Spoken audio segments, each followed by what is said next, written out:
Madame, bonsoir. Monsieur, bonsoir. Que peut-on dire de l'unité nationale aujourd'hui au Cameroun? Quelles sont ses réalités? Se porte-t-elle bien ou alors, à contrario, elle va à volo? Dans tous les cas, ces derniers mois ont remis le débat autour de cette question sur la table avec l'acuité de la crise anglophone. Avec cette donne qui travaille le Cameroun dans son être, comment faut-il aborder cette problématique avec tous ses corollaires? Pour nous en dire davantage ce soir, deux invités. Angélbert Essomba Bongono, bonsoir. Bonsoir. Vous êtes député suppléant RDPC de la Mefou et Afamba. Akono. Mefou et Akono. Voilà, Mefou et Akono, bien sûr. Et puis vous êtes cadre du RDPC. Bien sûr. Voilà. Merci d'avoir accepté notre invitation. Je vous remercie de m'inviter. À vos côtés, Jean Takougan, vous êtes également cadre du SDF, mais vous êtes aussi connu comme membre du Shadow Cabinet en charge de l'éducation et de la formation. Bonsoir. Bonsoir Guy Zogo. Merci aussi d'avoir accepté notre invitation pour débattre de la question de l'unité nationale. Ce n'est pas tous les jours qu'on m'invite dans une chaîne de télévision. Je vous remercie. Merci aussi à vous. Alors, pour commencer ce débat, Angélbert Essomba Bongono ainsi que M. Jean Takougan, que faut-il comprendre par unité nationale? Oui, je vous remercie de votre question. L'unité nationale, c'est la juxtaposition de deux mots, l'unité et puis nationale. Et l'unité étant le caractère de ce qui est un, on peut imaginer que ceux qui ont conçu l'expression voulaient signifier le caractère un et indivisible de la nation, puisque l'unité nationale renvoie à ce moment-là à ce qu'on appelle la nation, entendue ou alors prise comme une entité composée ou un ensemble composé de plusieurs entités qui peuvent être des individus, des communautés, des groupes sociaux, des institutions et qui ont peut-être un passé commun, surtout un passé commun, et qui se donnent pour défi de construire un avenir commun, qui acceptent de vivre ensemble dans la tolérance avec des vertus comme la solidarité, l'entraide, la prise en compte d'autrui, l'altérité, et la reconnaissance des vertus du dialogue pour résoudre un certain nombre de conflits. Et qui, je conclue là-dessus, mettent en place un certain nombre de règles pour vivre ensemble dans le sens de donner une dynamique à la construction de quelque chose qui les dépasse au moment où la décision est prise. Et forcément, la nation dépasse nous tous, individuellement pris. C'est pour cela qu'en ce qui concerne par exemple le RDPC, si vous lisez la thèse numéro 4 du RDPC, elle traite bien de la nation et prend en compte cette définition de la nation, elle prend en compte toutes les caractéristiques que j'ai essayé de démontrer tout à l'heure, à savoir que la volonté de construire, la volonté de se mettre ensemble, la volonté de s'accepter réciproquement, la mise en place de règles acceptées par tous, des objectifs à atteindre et naturellement les moyens qu'on se donne pour atteindre les objectifs qu'on s'est fixés. Voilà. Alors, Jean Takougan, c'est aussi un avis que vous partagez ou vous avez des nuances sur la question? Bien sûr que ce qu'il dit est le fond du problème, mais cela veut dire en fait que l'unité est un sentiment qui met les habitants d'un territoire, d'une nation ensemble. Mais c'est un sentiment d'appartenance qui provient de la conviction que chacun sent qu'il est traité exactement comme les autres sont traités. Qu'ils sentent qu'ils sont sur le même territoire, le territoire leur appartient totalement et de la même manière. Ils sont sur un territoire et chacun ne considère pas les autres comme s'ils étaient en transit et comme s'ils étaient plus national que l'autre. L'unité nationale ne se décrète pas. Ça se construit par l'égalité, par l'impartialité, par la justice sociale. Lorsque j'entends souvent les gens parler de l'unité, les gens nous parlent d'un match de football, les gens nous parlent de la fête du 20 mai. Mais je ne veux pas l'unité d'un match de football. Je ne veux pas l'unité d'un 20 mai. Une victoire à un match de football nous unit, mais dès qu'on en sort, on se met à écrire les mémorandas. chacun demande que les autres partent de chez lui. Chacun demande qu'on ne nomme que les gens de chez soi. Chacun demande qu'on transforme le chez soi en département. Il remercie le président d'avoir nommé beaucoup de gens de chez lui, comme si les autres ne pouvaient pas être nommés. Lorsqu'on vient le 20 mai n'est pas la fête de l'unité. Le 20 mai est la fête de l'État unitaire. L'État unitaire n'est pas l'État, n'est pas l'unité nationale. En droit constitutionnel, l'État unitaire est tout simplement le contraire de l'État fédéral. Et on ne peut pas construire une fête nationale, une fête de l'unité sur une pomme de discorde. On construit une fête nationale sur un événement qui a marqué tout le monde de façon tellement profonde. Une histoire, un événement qui vous donne une charge émotionnelle telle que cet événement n'a pas besoin d'être expliqué. Chacun sent ça en lui. Alors vous trouvez et que le Cameroun a eu de ces événements, de ces moments. Alors, donc vous trouvez, pour revenir à la question centrale qui ressort de votre première analyse, vous trouvez que la construction de l'unité nationale telle qu'elle s'est faite au Cameroun aujourd'hui, Gilbert Bongono et Somba, vous allez répondre d'abord avant de revenir à M. Takougan, vous trouvez que, est-ce qu'on peut dire aujourd'hui que l'unité nationale, le processus tel qu'il a été construit, a connu des entorses puis quand on écoute Jean Takougan? Oui, c'est un processus qui a connu des entorses. Le nier, c'est refuser l'évidence même. Ce n'est pas un processus qui a commencé hier. C'est un processus séculaire. Rappelez-vous que les premiers étrangers qui arrivent sur le territoire, qui constituent ce qu'on appelle aujourd'hui l'État du Cameroun, sont les Hollandais. Puis les Portugais, les Allemands, les Français. Donc, c'était des peuplades, des peuples, puis-je dire ainsi, qui sentaient qu'ils ont quelque chose en commun et qui voulaient se forger un destin alors qu'ils n'avaient aucun passé forcément commun. Et c'est pour ça que je peut-être mettrais une atténuation à ce que Jean Takougan disait. Effectivement, une date peut être symbolique parce qu'elle permet de maintenir un cap vers un idéal de construction.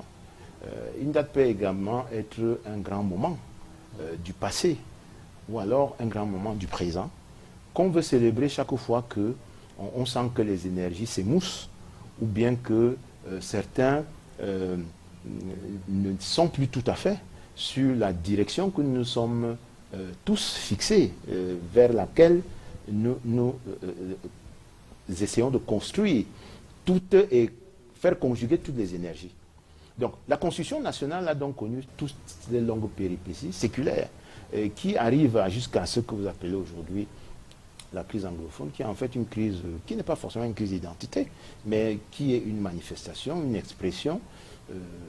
Certains disent d'un mal-être, d'autres disent d'un besoin de s'affirmer, d'autres disent même que c'est une quête de reconnaissance politique. Mais ce qui est sûr, c'est que la communauté nationale qu'on tente de mettre en union ou alors à l'unisson doit prendre en compte toutes ces composantes. Et je ne suis pas d'accord quand il dit que le fait pour un département de revendiquer quelque chose ou de remercier le chef de l'État parce qu'on a nommé les ministres, c'est une expression de la fierté, de la dignité, de l'appartenance à une composante. Parce que ce qui fait le lien entre plusieurs composantes, c'est la cohésion. Et vous savez, la cohésion est un mot qu'on a emprunté, que la politique ou la sociologie a emprunté à la physique. Oui. La cohésion, c'est cette force qui unit des entités ou des éléments indépendants qui gardent leur autonomie, qui gardent leur force, mais qui sont capables de se mettre en harmonie pour construire une force assez puissante. C'est ça la cohésion. Donc, la meilleure expression de la cohésion est donc physique, elle n'est pas politique, elle n'est pas sociale. Mais le fait de dire que nous sommes dans la construction de l'unité nationale ne signifie pas qu'on dissout les identités des uns et des autres, puisque les éléments qui constituent, qui rentrent dans la composition de la force, gardent leur indépendance, leur autonomie, leur capacité à exprimer une originalité, soit sociologique, soit culturelle, soit linguistique. C'est pour cela que la prise en compte dans la constitution de la nation, la prise en compte de l'égalité, en revanche, est une grande préoccupation, c'est-à-dire le principe d'égalité devant la loi. Parce que là, il s'agit de construire donc des citoyens, des gens qui sont capables de répondre aux aspirations de la nation en termes d'intérêt général et d'y travailler pour donc, la prise en compte de l'égalité, de la parité, la quête de l'égalité, l'égalité devant la loi, l'égalité devant les règles qu'on se donne.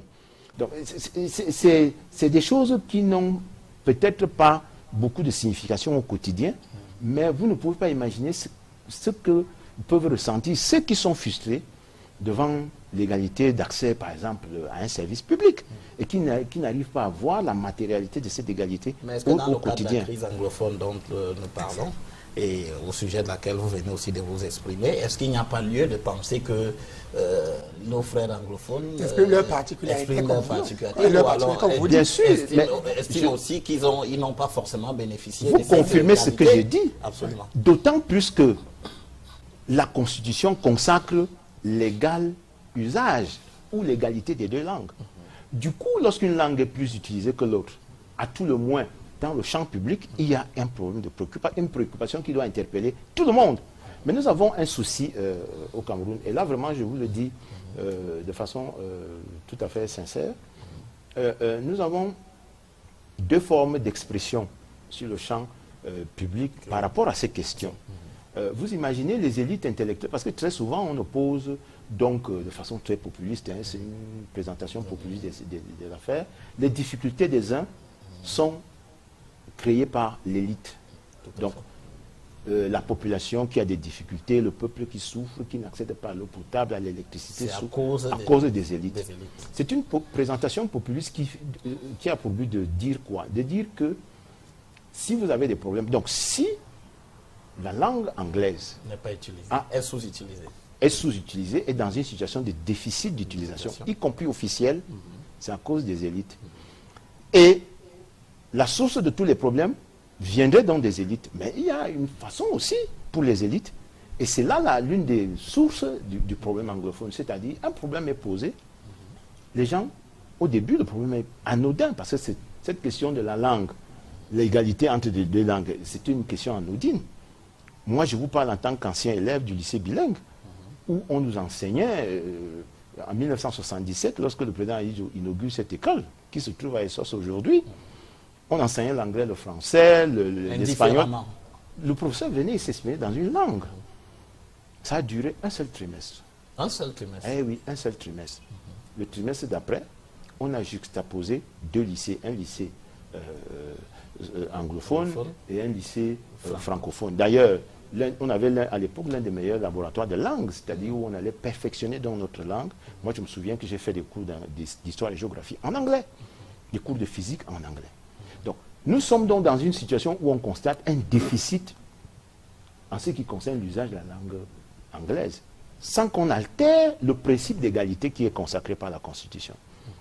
Du coup, ceux qui sont des élites, qui forment donc l'élite, considèrent que comme cette revendication vient du peuple, elle n'a pas d'importance. Et cette façon d'analyser les problèmes nous a conduit à la gravité actuelle.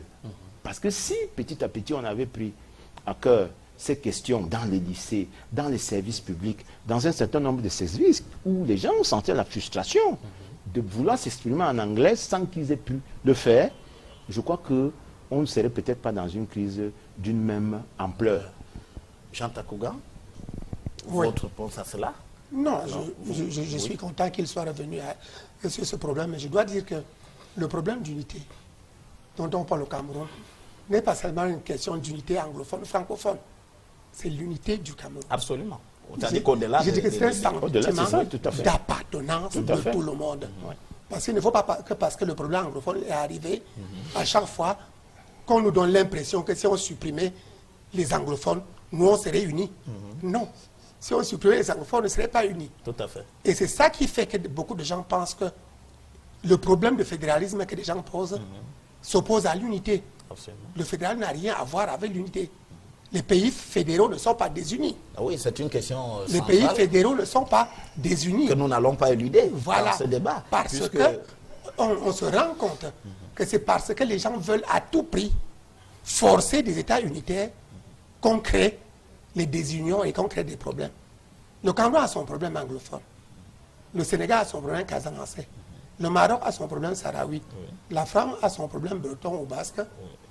Ou corse. Et puis, il y a l'Espagne avec son problème catalan.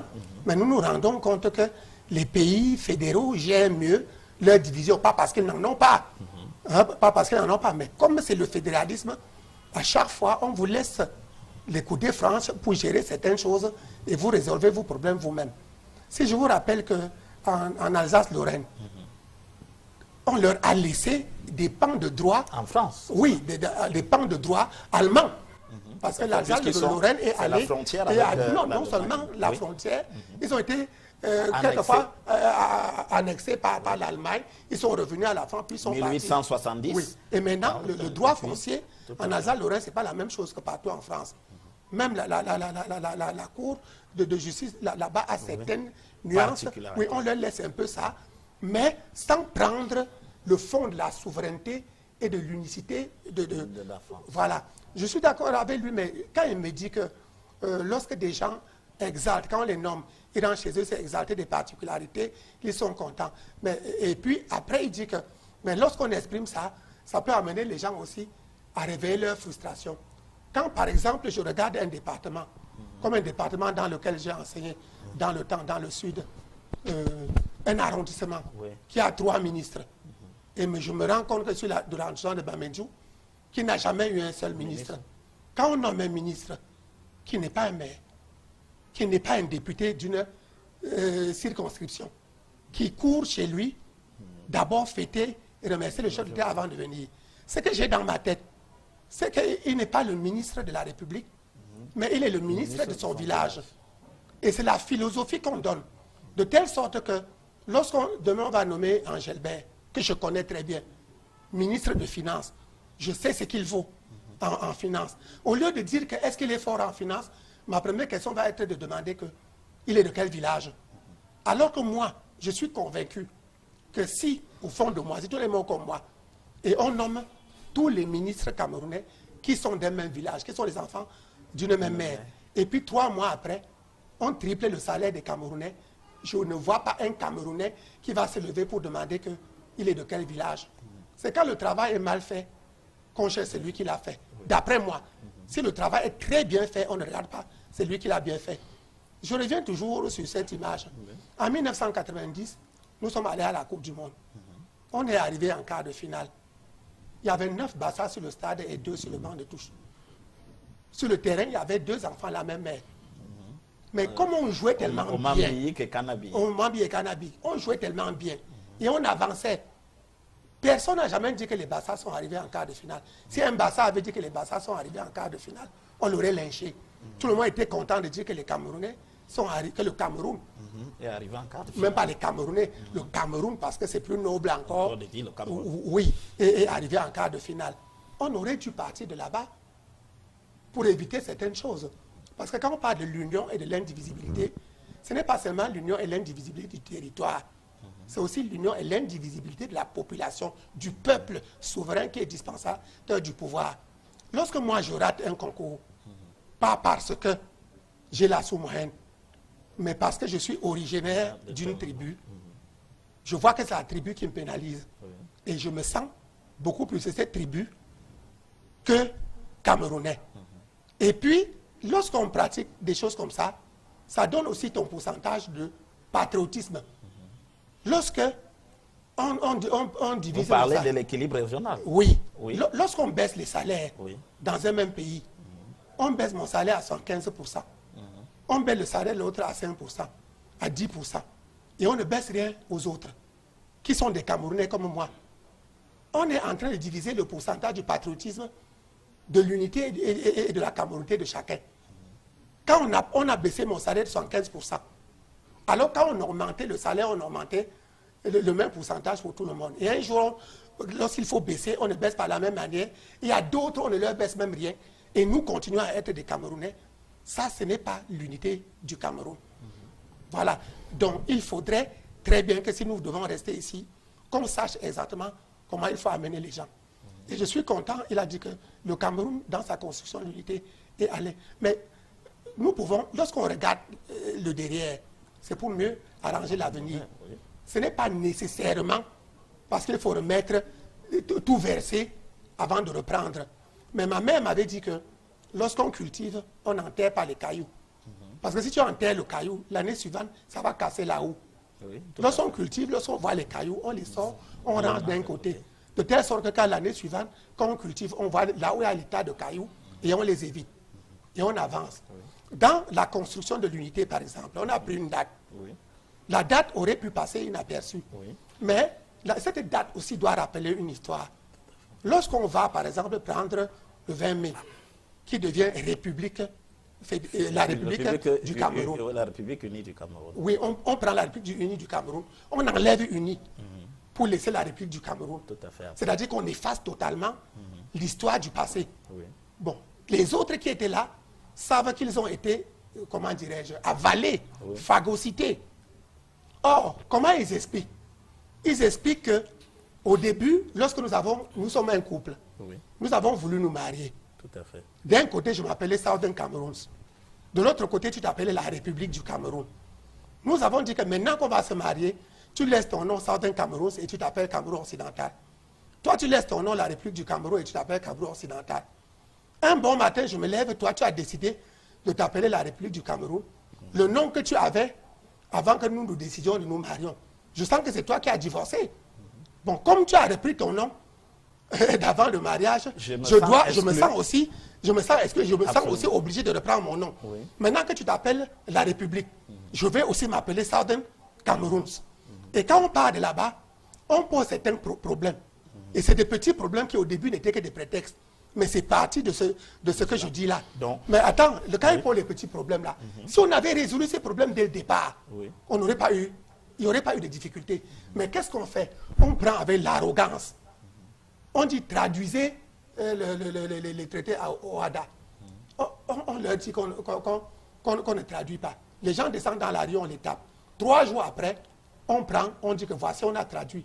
Vous voulez me dire que c'est en 3 nuits qu'on a traduit? Je suis professeur de traduction. Lui, il connaît les livres, c'est des gros tomes, c'est pas en 3 nuits qu'on a traduit. Ça veut dire que c'était là, c'est déjà traduit. Mais il a fallu un peu de brimade pour leur montrer qu'on les dépasse avant de dire que voilà, on a traduit, on les a tapés. Ensuite, on a, dans la loi d'orientation scolaire de 1998, c'est bien écrit dedans, c'est pas eux qui ont écrit, que le Cameroun a 2 sous-systèmes. Tout à fait. Un anglophone et un francophone, et que chacun garde ses particularités dans la certification, dans l'évaluation et tout. Au moment où ils demandent d'appliquer, ça pose encore des problèmes. Pourquoi? Et maintenant, quand ils ont fait les deux petites revendications, ça a pris la tournure que ça a pris. Ils ont dit que bon, comme jusqu'à présent on s'était même marié, tu as changé ton nom, tu es devenu la République, que je prenne mon nom de Southern Cameroun une fois. Bon, mais je ne voudrais pas dire qu'on devrait rester là. Mais le fait d'avoir enlevé UNI pour revenir la République du Cameroun a causé beaucoup de problèmes. Donc pour vous, il y a une fracture oui, il y a profonde. Une fracture. Il y a des et que choses. la date du 20 mai n'est finalement pas la plus pertinente. Non, c'est plus pertinent. Oui. Il faudrait penser moi, à quoi? Pour moi, on ne fait pas la forme de l'État. Parce que ça peut changer. Parce qu'en 1990, quand on a créé les partis politiques, beaucoup de partis politiques ont déposé leur statut en marquant dedans qu'ils devaient être fédéralistes. Et on a signé. Bon, quand les gens signaient, ils croyaient que si ces partis-là accédaient au pouvoir, ce n'est pas avec les statuts du RDPC qui devaient gouverner. Ils devraient appliquer le fédéralisme. Or, quand vous fêtez la forme de l'État, qui est susceptible de changer demain, les dates qu'on prend sont des dates qui ne sont pas susceptibles de changer. C'est des dates qui s'imposent d'elles-mêmes. Lorsqu'on prend le 14 juillet, on sait que c'est la chute de la monarchie. Absolument. On sait que personne ne reviendra dessus. Lorsque les États-Unis prennent le 4 juillet, c'est le 1776, on sait à quoi ça renvoie. Moi, je crois que le 4 juillet, c'est le 1776, on sait à quoi ça renvoie. Moi, je crois que le Cameroun est même le seul pays qui a été, j'allais dire colonisé, mais le Cameroun n'avait jamais été colonisé. Mais on nous a traités comme nous étions colonisés, mettons comme ça, qui ne pense pas à son indépendance.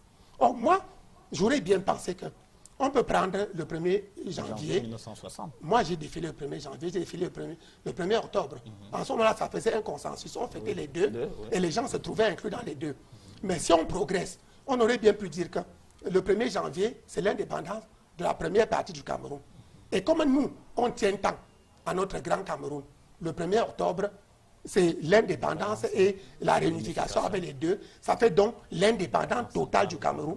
On aurait bien pu prendre le 1er octobre pour faire la fête. Si on avait pris le 1er octobre, moi je crois que tout le monde s'y serait retrouvé et que ça n'aurait pas fait de problème.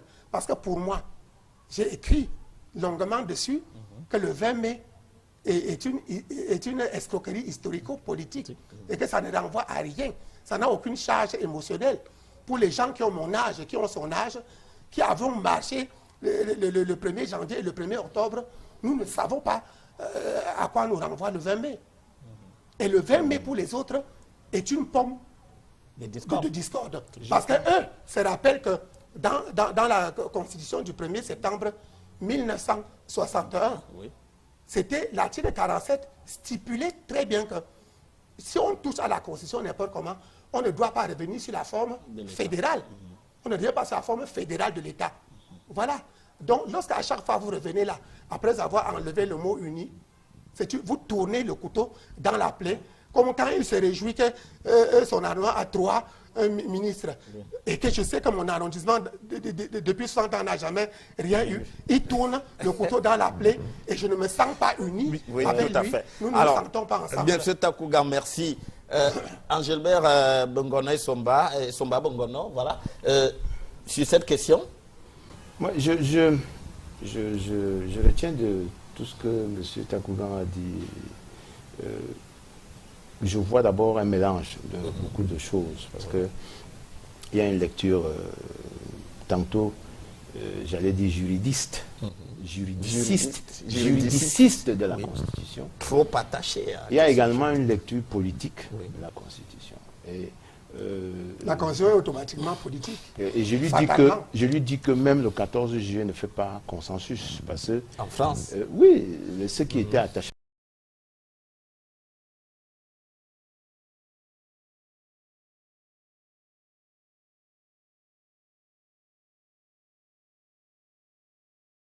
à la monarchie, relevait de la monarchie.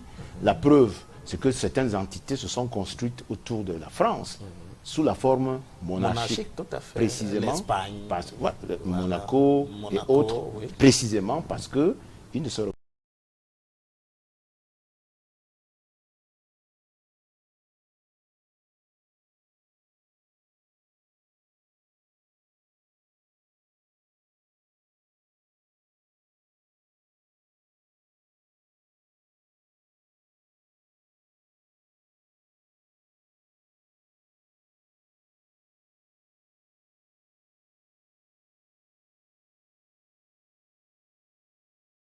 Je dis, M.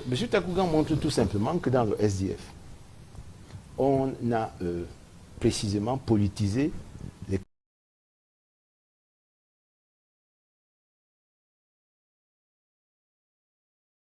questions. Fait partie des débats qui viennent polluer une affaire simple. Qu'est-ce que vous voulez qu'on soit dans l'État unitaire? On ne doit pas en parler. Non, pas qu'on ne doit pas en parler. Mais c'est justement la voie qui ne mène à rien. Parce que vous savez très bien que le gouvernement du RDPC ne donnera jamais l'État fédéral. Alors, si la question est donc politique, est bien que le SDF la porte sur la place publique et dise aux Camerounais clairement que si nous venons au pouvoir, nous allons rétablir la forme fédérale de l'État. Et le SDF le dit assez, non? Bon, bien sûr, l'élection présidentielle a lieu en 2018.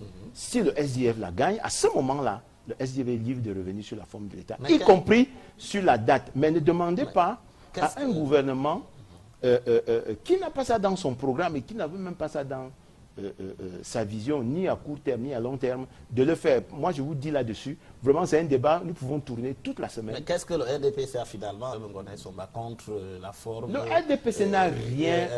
écoutez, vraiment, je n'aime pas ce genre de débat, Guizot. Oui. Franchement, le RDPC n'a rien contre la forme fédérale de l'État. Mais le RDPC vous dit que lui, il n'a pas dans son programme de mettre en place le fédéralisme. Encore que, parlons du fédéralisme.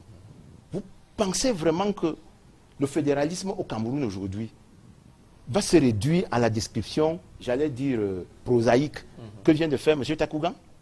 Non. Au nom de quoi pensez-vous que, si on revient, vous-même vous l'avez dit, au nom de chaque partenaire du couple, le nom qu'il avait avant le mariage, vous pensez que c'est ça un fédéralisme à 2 États? Je peux revenir dessus. Donc, Bien sûr, moi vous je allez dis, les gens sont libres de revendiquer ce qu'ils veulent. D'autant plus libres que nous sommes aujourd'hui dans le champ où les partis politiques précisément, les partis politiques comme le SDF, a récupéré cette revendication et en a fait un sujet politique. Moi j'attends que lorsqu'on va ouvrir les programmes demain, que le SDF nous dise, je propose aux Camerounais le retour au fédéralisme. À ce moment-là, nous au RDPC, moi comme ça je vais m'exprimer, mais je vous dis, le RDPC dans lequel moi je milite et que je connais, n'a pas le fédéralisme dans son programme. Son programme, c'est la continuité de l'État, telle qu'elle est définie dans la Constitution que nous avons aujourd'hui, et telle que l'État est défini dans les thèses, la thèse numéro 5 ou numéro 6 des statuts de notre parti. Donc, et le président Biya conduit actuellement un mandat qui s'achève en 2018. Dans ce programme, sauf si je me trompe, je n'ai pas eu l'impression que nous avons à un seul moment donné fait profession de foi pour qu'avant la fin de ce mandat-là, on rétablisse. Maintenant, on peut débattre du fédéralisme comme vous voulez, dans toutes les formes, les avantages et les inconvénients. Parce que quand on en parle, il ne faut pas donner l'impression ici que c'est un système vertueux. Vous savez à combien d'États le Nigeria a commencé? Oui. Non. Le Nigeria a commencé à combien d'États? Ils sont où aujourd'hui? 36 États aujourd'hui. Ils sont à 36, ils ont commencé à 6 États. Oui, 6 États. Tout à fait. Alors, cette inflation-là, est-ce qu'on peut la soutenir? Vous savez ce que les États-Unis d'Amérique font pour contourner la forme fédérale de l'État? La création des agences fédérales. C'est-à-dire que lorsque on ne veut pas confier une compétence à un État fédéré, l'État fédéral crée une agence. Il y a cette pléthore d'agences fédérales qui coûtent extrêmement cher aux États-Unis d'Amérique, qui sont la première puissance fédérale au monde. Donc il ne faut pas donner l'impression aux gens que le SDPC a peur du fédéralisme. C'est que nous disons que nous n'avons pas... Vous arrêtez seulement sur les côtés négatifs, finalement. Non, je m'arrête également sur les côtés positifs que nous connaissons. Vous parlez de fédéralisme. Moi, j'ai vécu le fédéralisme. En 1964, les dernières élections pluralistes de ce pays se sont faites dans quel contexte?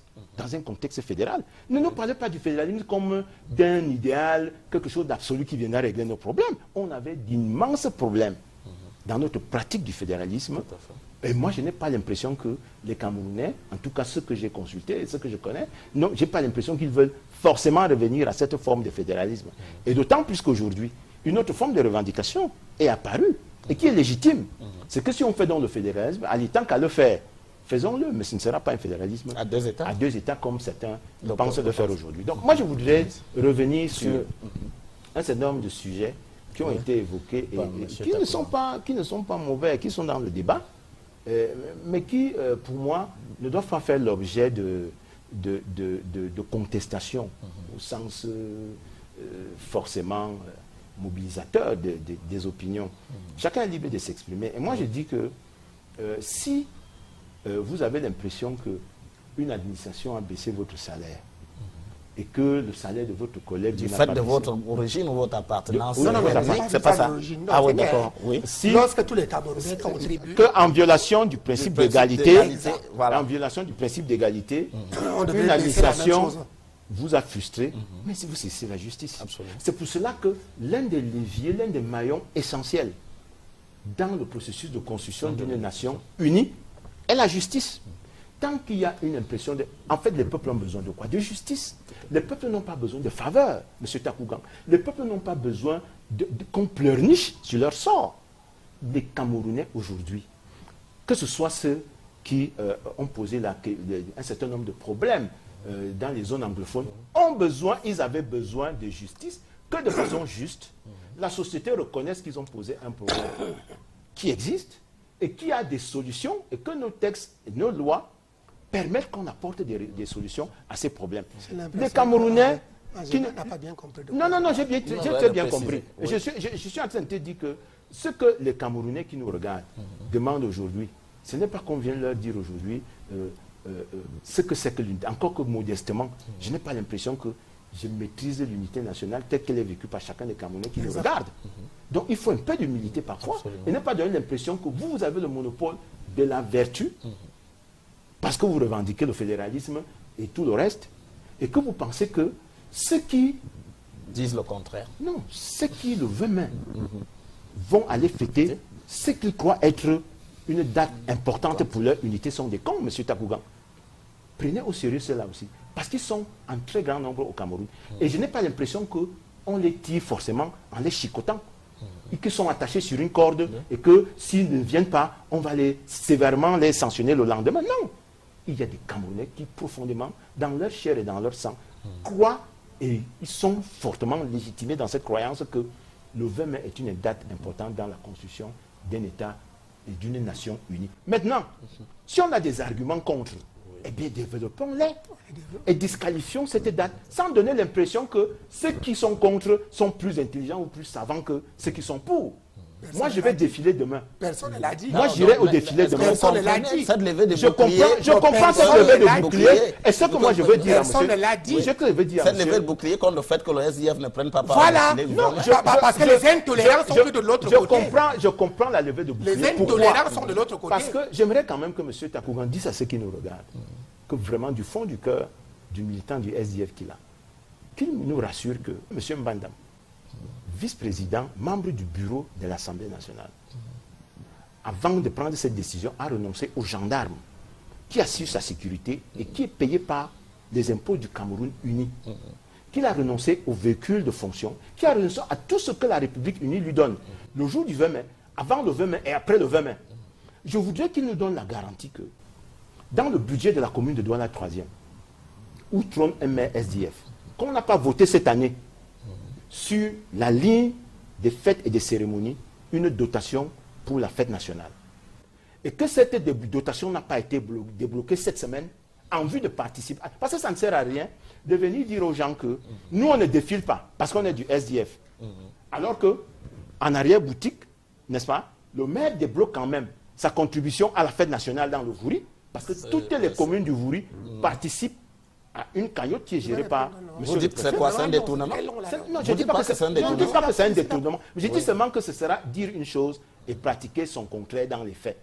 Alors à ce moment-là, puisque le SDF ne veut plus jamais fêter le 20 mai jusqu'à ce qu'on ne change pas cette date, eh bien, que les députés du SDF disent publiquement aux Camerounais qu'ils ne représentent plus la nation.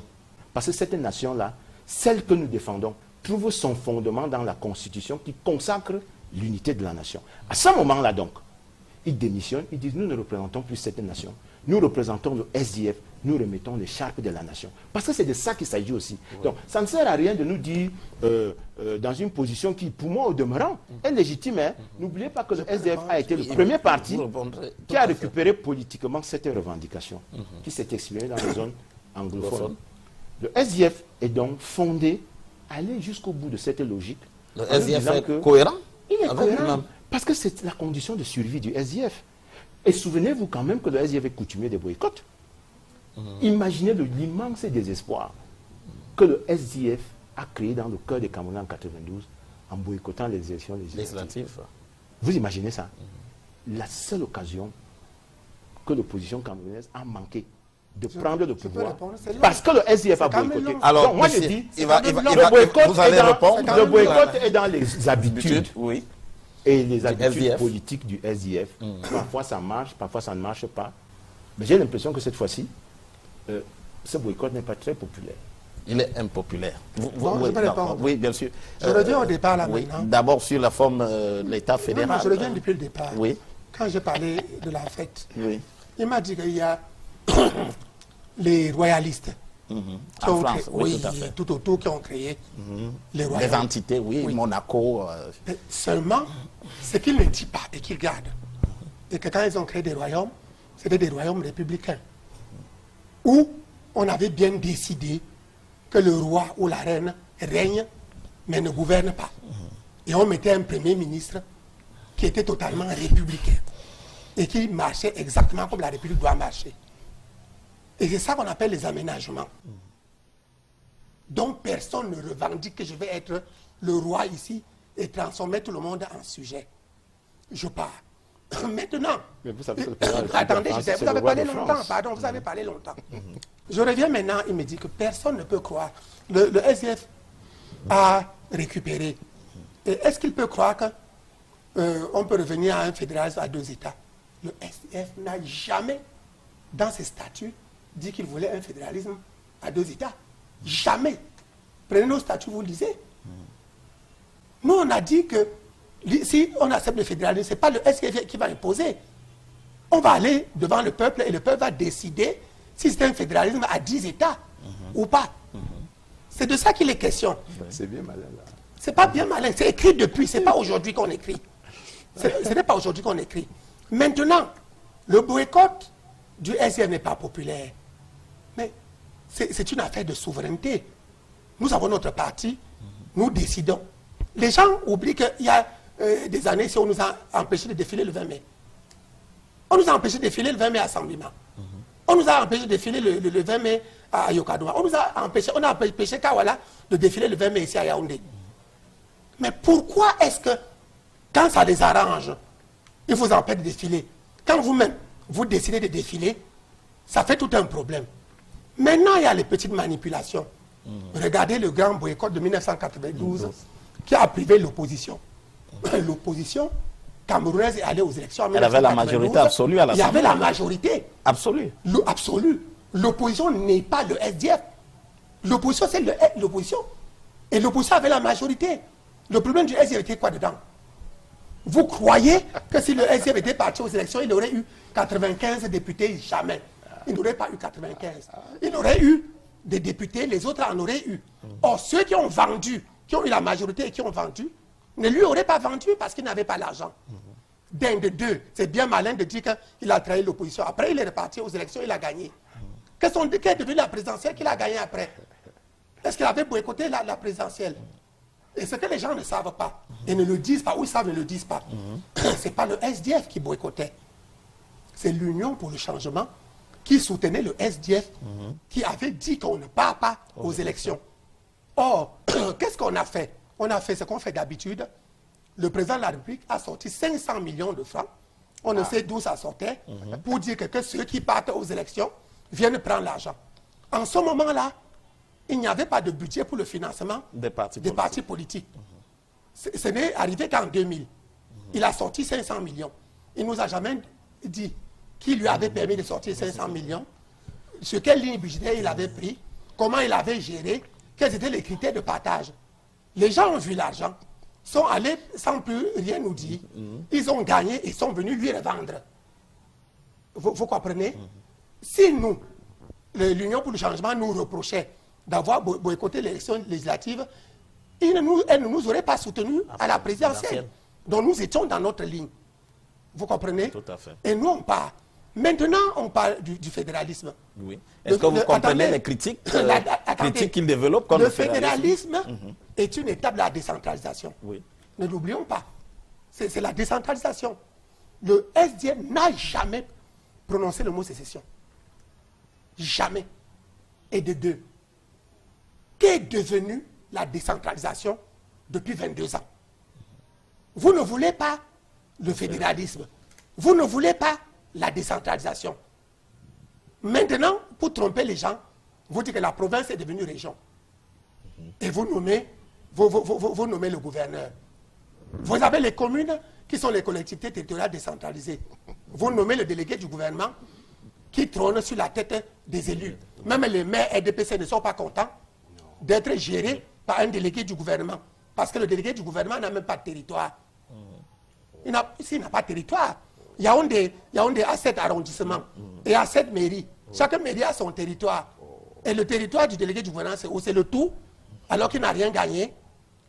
Donc voilà les vrais problèmes. Oui. Bon, et puis il dit que tant que le RDPC n'entendra jamais ça. Mais vous ne pouvez pas. Le RDPC n'acceptera jamais l'État. Et puis il n'avait pas prévu. Moi j'ai l'impression que lorsqu'on gouverne, on ne peut pas tout prévoir au début. Régulièrement des problèmes surgissent. Et on regarde comment on va les résoudre. Et je crains que lorsque on n'a que le marteau pour résoudre un problème, on ne voit partout que des clous. Oui. Parce que le problème anglophone n'est pas un problème nouveau. Il y a le ministre Abo Matchouri en a largement parlé. Qui en a parlé, qui a dit qu'en 1978, je ne sais pas quoi. 79. Monsieur Ahidjo a envoyé une délégation pour étudier ce problème-là. Et de cette délégation, les seuls survivants sont lui, Paul Biya, le président Biya et Dorothy Ndjema. Oui. Donc, quand c'est un problème que M. Paul Biya connaît de fond en comble. Et quand ils sont rentrés, ils ont très bien dit qu'il y avait un problème anglophone qui existe. Je passe le contrôle du ministre Abouan Achoui, sauf si je l'ai mal compris, il est là, il pourra rectifier. Donc, quand M. Paul Biya, 79, quand il vient au pouvoir en 82, il avait tous les rapports en main. Peut-être l'a-t-on même mis là-bas, pour qu'il résolve ce problème. Donc, en fait, depuis 79, il connaît ce problème. Et il sait comment on pouvait le résoudre. Et moi, je crois qu'en un moment, il ne faut pas résoudre les problèmes avec l'arrogance. Moi, je crois qu'il ne faut pas dire que ça ne se fera jamais comme ça. Non, mais je vous ça ne se fera jamais comme ça. Vous trouvez le RDPC arrogant sur la question? Non, oui. Vraiment. Oui. Vous n'êtes pas arrogant, Oui. monsieur? Oui, quand c'est je la dis ça, question. je suis peut-être ferme, mais je C'est suis la pas fermeté. arrogant. C'est la fermeté sur une position, Ok, mais c'est ce n'est pas l'arrogance. C'est vraiment, ça n'a rien à voir. Bon, je vous le Je suis concède. ferme sur la position du Je- RDPC, non, sauf je si elle vous- a changé je vous le avant que concède. j'entre dans ce studio. Je vous le concède. Je dis Parce donc que j'étais ceci. à un débat l'autre jour. Il y a un de vos collègues qu'on appelle Honoré Akonoze qui me disait que Fundi là dit qu'il ne part pas au défilé comme ça, qu'ils sont encore là, nous on fera ceci, nous on va faire. Je dis que si c'est comme ça que les gens parlent, ça ne marche pas. Je sais que vous n'aurez pas son Je maintiens une position ferme, fermeté, de façon ferme, oui. mais ce n'est pas l'arrogance. Mais seulement. Je dis également, Seulement, ils sont si tu majorés. permets. Je termine. Vous avez- Rapidement, je 30 termine, secondes et puis on va Je venir. termine. Je vous jure qu'il y a des débats qu'on met sur la table. Il y a des gens qui peuvent s'accrocher sur des positions. Ils sont trompés depuis 30 ans. Ils sont trompés depuis 50 ans.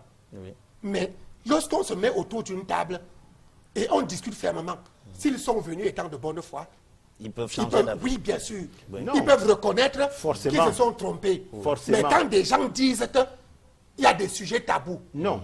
vous pouvez mettre là. Je dis, et après, tout le monde voit que non. vraiment, Apportez Takuban, vos arguments Je dis- et nous je apportons dis- les nôtres. Je dis, Alors, d'abord, Gilbert Assomba Bongolan. je ne peux pas, même si j'étais de bonne foi, même si je manquais de bonne foi, et que je doive m'aligner sur ta position, je suis très peu de choses pour engager une organisation politique. Non, ce n'est pas nous deux comme qui le engageons les RDPC. partis ici. Hein. Je dis ceci. Nous donnons notre Tu as point de bien vue. fait de le rappeler. Oui. Le Cameroun est un État démocratique.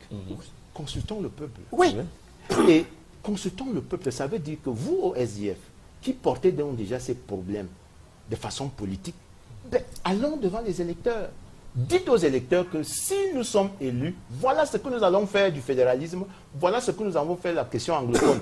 Moi, je vous dis, vous pensez vraiment que M. Biya, qui était donc de la délégation, avec M. Abou Machoui et Mme Dioma, qui est parti sur l'initiative du président Aïdjo, questionner la question anglophone, vous pensez que tous ceux qui s'expriment peuvent un seul instant imaginer qu'ils ne maîtrisent pas bien la solution ou le problème? Je sais pas. Donc, alors ne donnez pas l'impression qu'il suffit que M. Biya claque d'un bout de doigt. Ce n'est pas lui qui a déclenché cette affaire.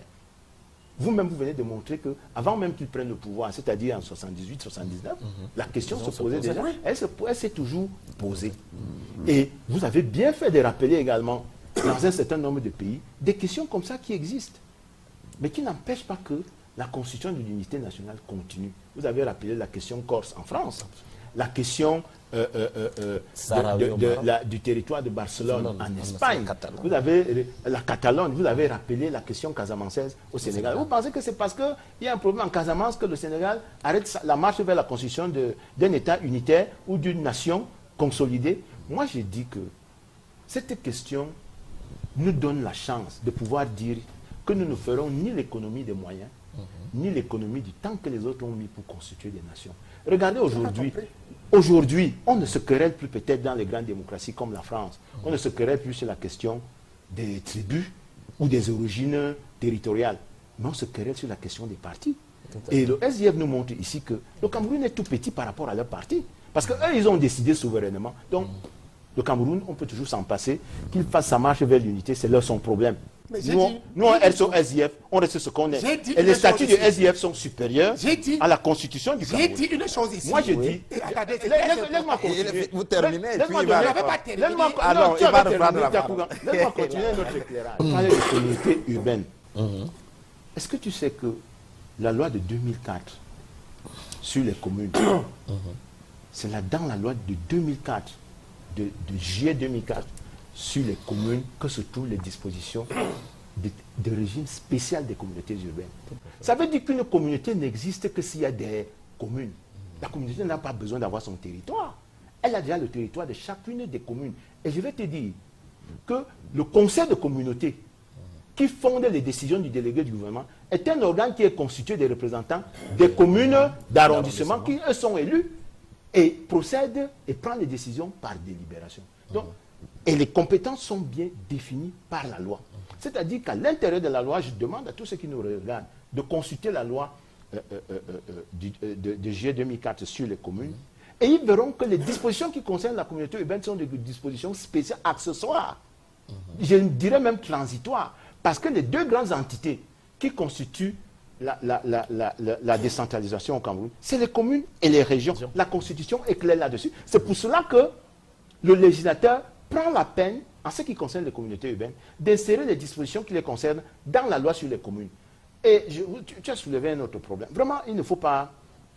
moi, je dis, c'est peut-être ne pas savoir entièrement comment ça fonctionne.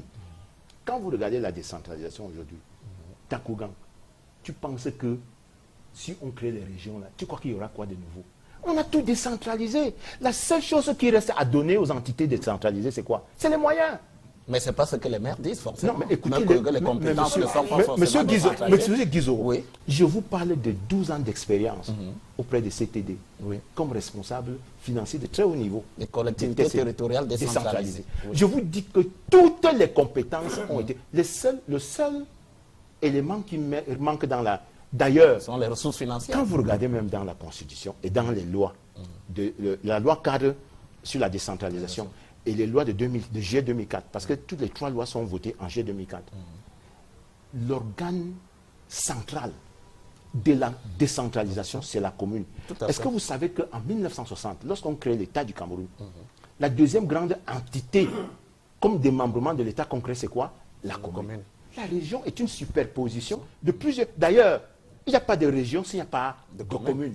Donc, la région est une superposition qui coiffe le fonctionnement des communes. Donc, si vous voulez toucher les populations et résoudre les problèmes des populations en termes de proximité, ce n'est pas la région Takougan, c'est bien la commune. Et nous voyons aujourd'hui qu'on a tout décentralisé, tous les moyens, toutes les compétences ont été transférées, ce qui était prévu par la loi d'être transférées l'ont été. L'État n'exerce même pas suffisamment le caractère subsidiaire de certaines compétences, c'est-à-dire que l'État laisse libre champ aux communes d'exercer leurs compétences. Et moi, je vous dis, et je vous le confirme, la seule chose qui manque aux communes, ce sont les ressources financières. Et nous avions déjà arrêté le cadre d'affectation de ces ressources au moment où les associations des communes ont fédéré et ont demandé qu'on mette au moins 10% du produit intérieur brut camerounais, je ne dis pas 10% du budget, 10% du PIB camerounais dans les communes. À ce moment-là, donc, on va donner un vrai choc, un vrai stimulus décisif et dynamique au processus de décentralisation. Voilà. Alors, M. Takougan, vous n'êtes pas d'accord, finalement? Donc, on peut mettre les régions vraiment... La seule chose que je vais dire... Sur la décentralisation? C'est l'article 55 de la Constitution qui détermine ce que c'est que les collectivités territoriales décentralisées. C'est la commune et la région, comme il dit, qui ont une autonomie administrative et financière et sont administrées librement. Et s'administrent librement par des exécutifs élus. Bien sûr. Vous pouvez rester à l'intérieur, dire qu'on a tout donné, on a tout donné. C'est vous, entre vous, qui savez qu'on a tout donné. Non, je reconnais les mauvaises pratiques. Donne-moi 10 secondes. Je reconnais qu'il y a des mauvaises pratiques. Tu reconnais qu'il y a quand même des mauvaises pratiques. Ce n'est pas ça qui domine. Je reconnais qu'il peut arriver qu'un exécutif, le maire d'une commune décède, et que 60 jours après, comme dit la loi, on ne vienne pas... Comme c'est le cas de Yaoundé 6 à l'heure actuelle. Ça, c'est une mauvaise pratique qui n'enlève rien à la règle qui est là. Mais la règle... libre exécution. Oui, mais la règle, c'est que quand... À la tête de la région, on devrait avoir quoi? Le président du conseil régional, qui est élu. À la tête d'une commune, on devrait avoir le maire élu. Voilà les deux seules autorités qu'on devrait avoir. Donc, pas les gouverneurs nommés. Non, pas des gouverneurs nommés, pas des délégués du gouvernement. Quoi. oui, Non, vous pouvez nous expliquer La notion de région, vous pouvez- la balance Non, juridique s'il au vous plaît, Cameroun. je suis en La train- région désigne. Ouais, vous, Vraiment, depuis donne-moi là, 16 non. secondes. Non, depuis La que région vous parlez, désigne. mais depuis que vous parlez, non. Kakougan. Non, Laisse-moi depuis que ça. vous non, je ne peux pas vous laisser En ça. 2 secondes. Non, pas 2 secondes. Non, pas 2 secondes. Je ne peux pas vous laisser. Vas-y, cher ami, Voilà. vas-y. Donc, je vous dis que ça s'administre librement Oui. par des exécutifs élus. Un point, un trait. On sait qui est l'exécutif élu de la commune. Oui. On sait qui est l'exécutif élu de la région. C'est le président du conseil régional. Et pour éviter d'avoir le président du conseil régional, on a passé les régionales par perte et profit. Profit, oui. Parce que jusqu'à présent, parce que normalement, on ne devait pas faire les sénatoriales Oui, sans avant. avoir fait les régionales. Oui. Si, on ne devait pas faire les régionales parce qu'on dit que ce sont les Les conseils sénatoriales. régionaux et les conseils municipaux qui devraient le faire. Et pour éviter cela, on est parti sortir une loi pour dire que bon, si les régionales arrivent avant on Si dit les que si les sénatoriales. sénatoriales arrivent avant les régionales, ce sont seulement les conseils municipaux qui vont élire. C'est une entorse parce que la Constitution avait prévu que le Sénat devrait être sur 2 chambres. Les 2 chambres, c'est les conseils régionaux et les conseils municipaux. Maintenant, on a Une seule un Sénat boiteux. Et on dit que les sénateurs représentent les collectivités territoriales décentralisées.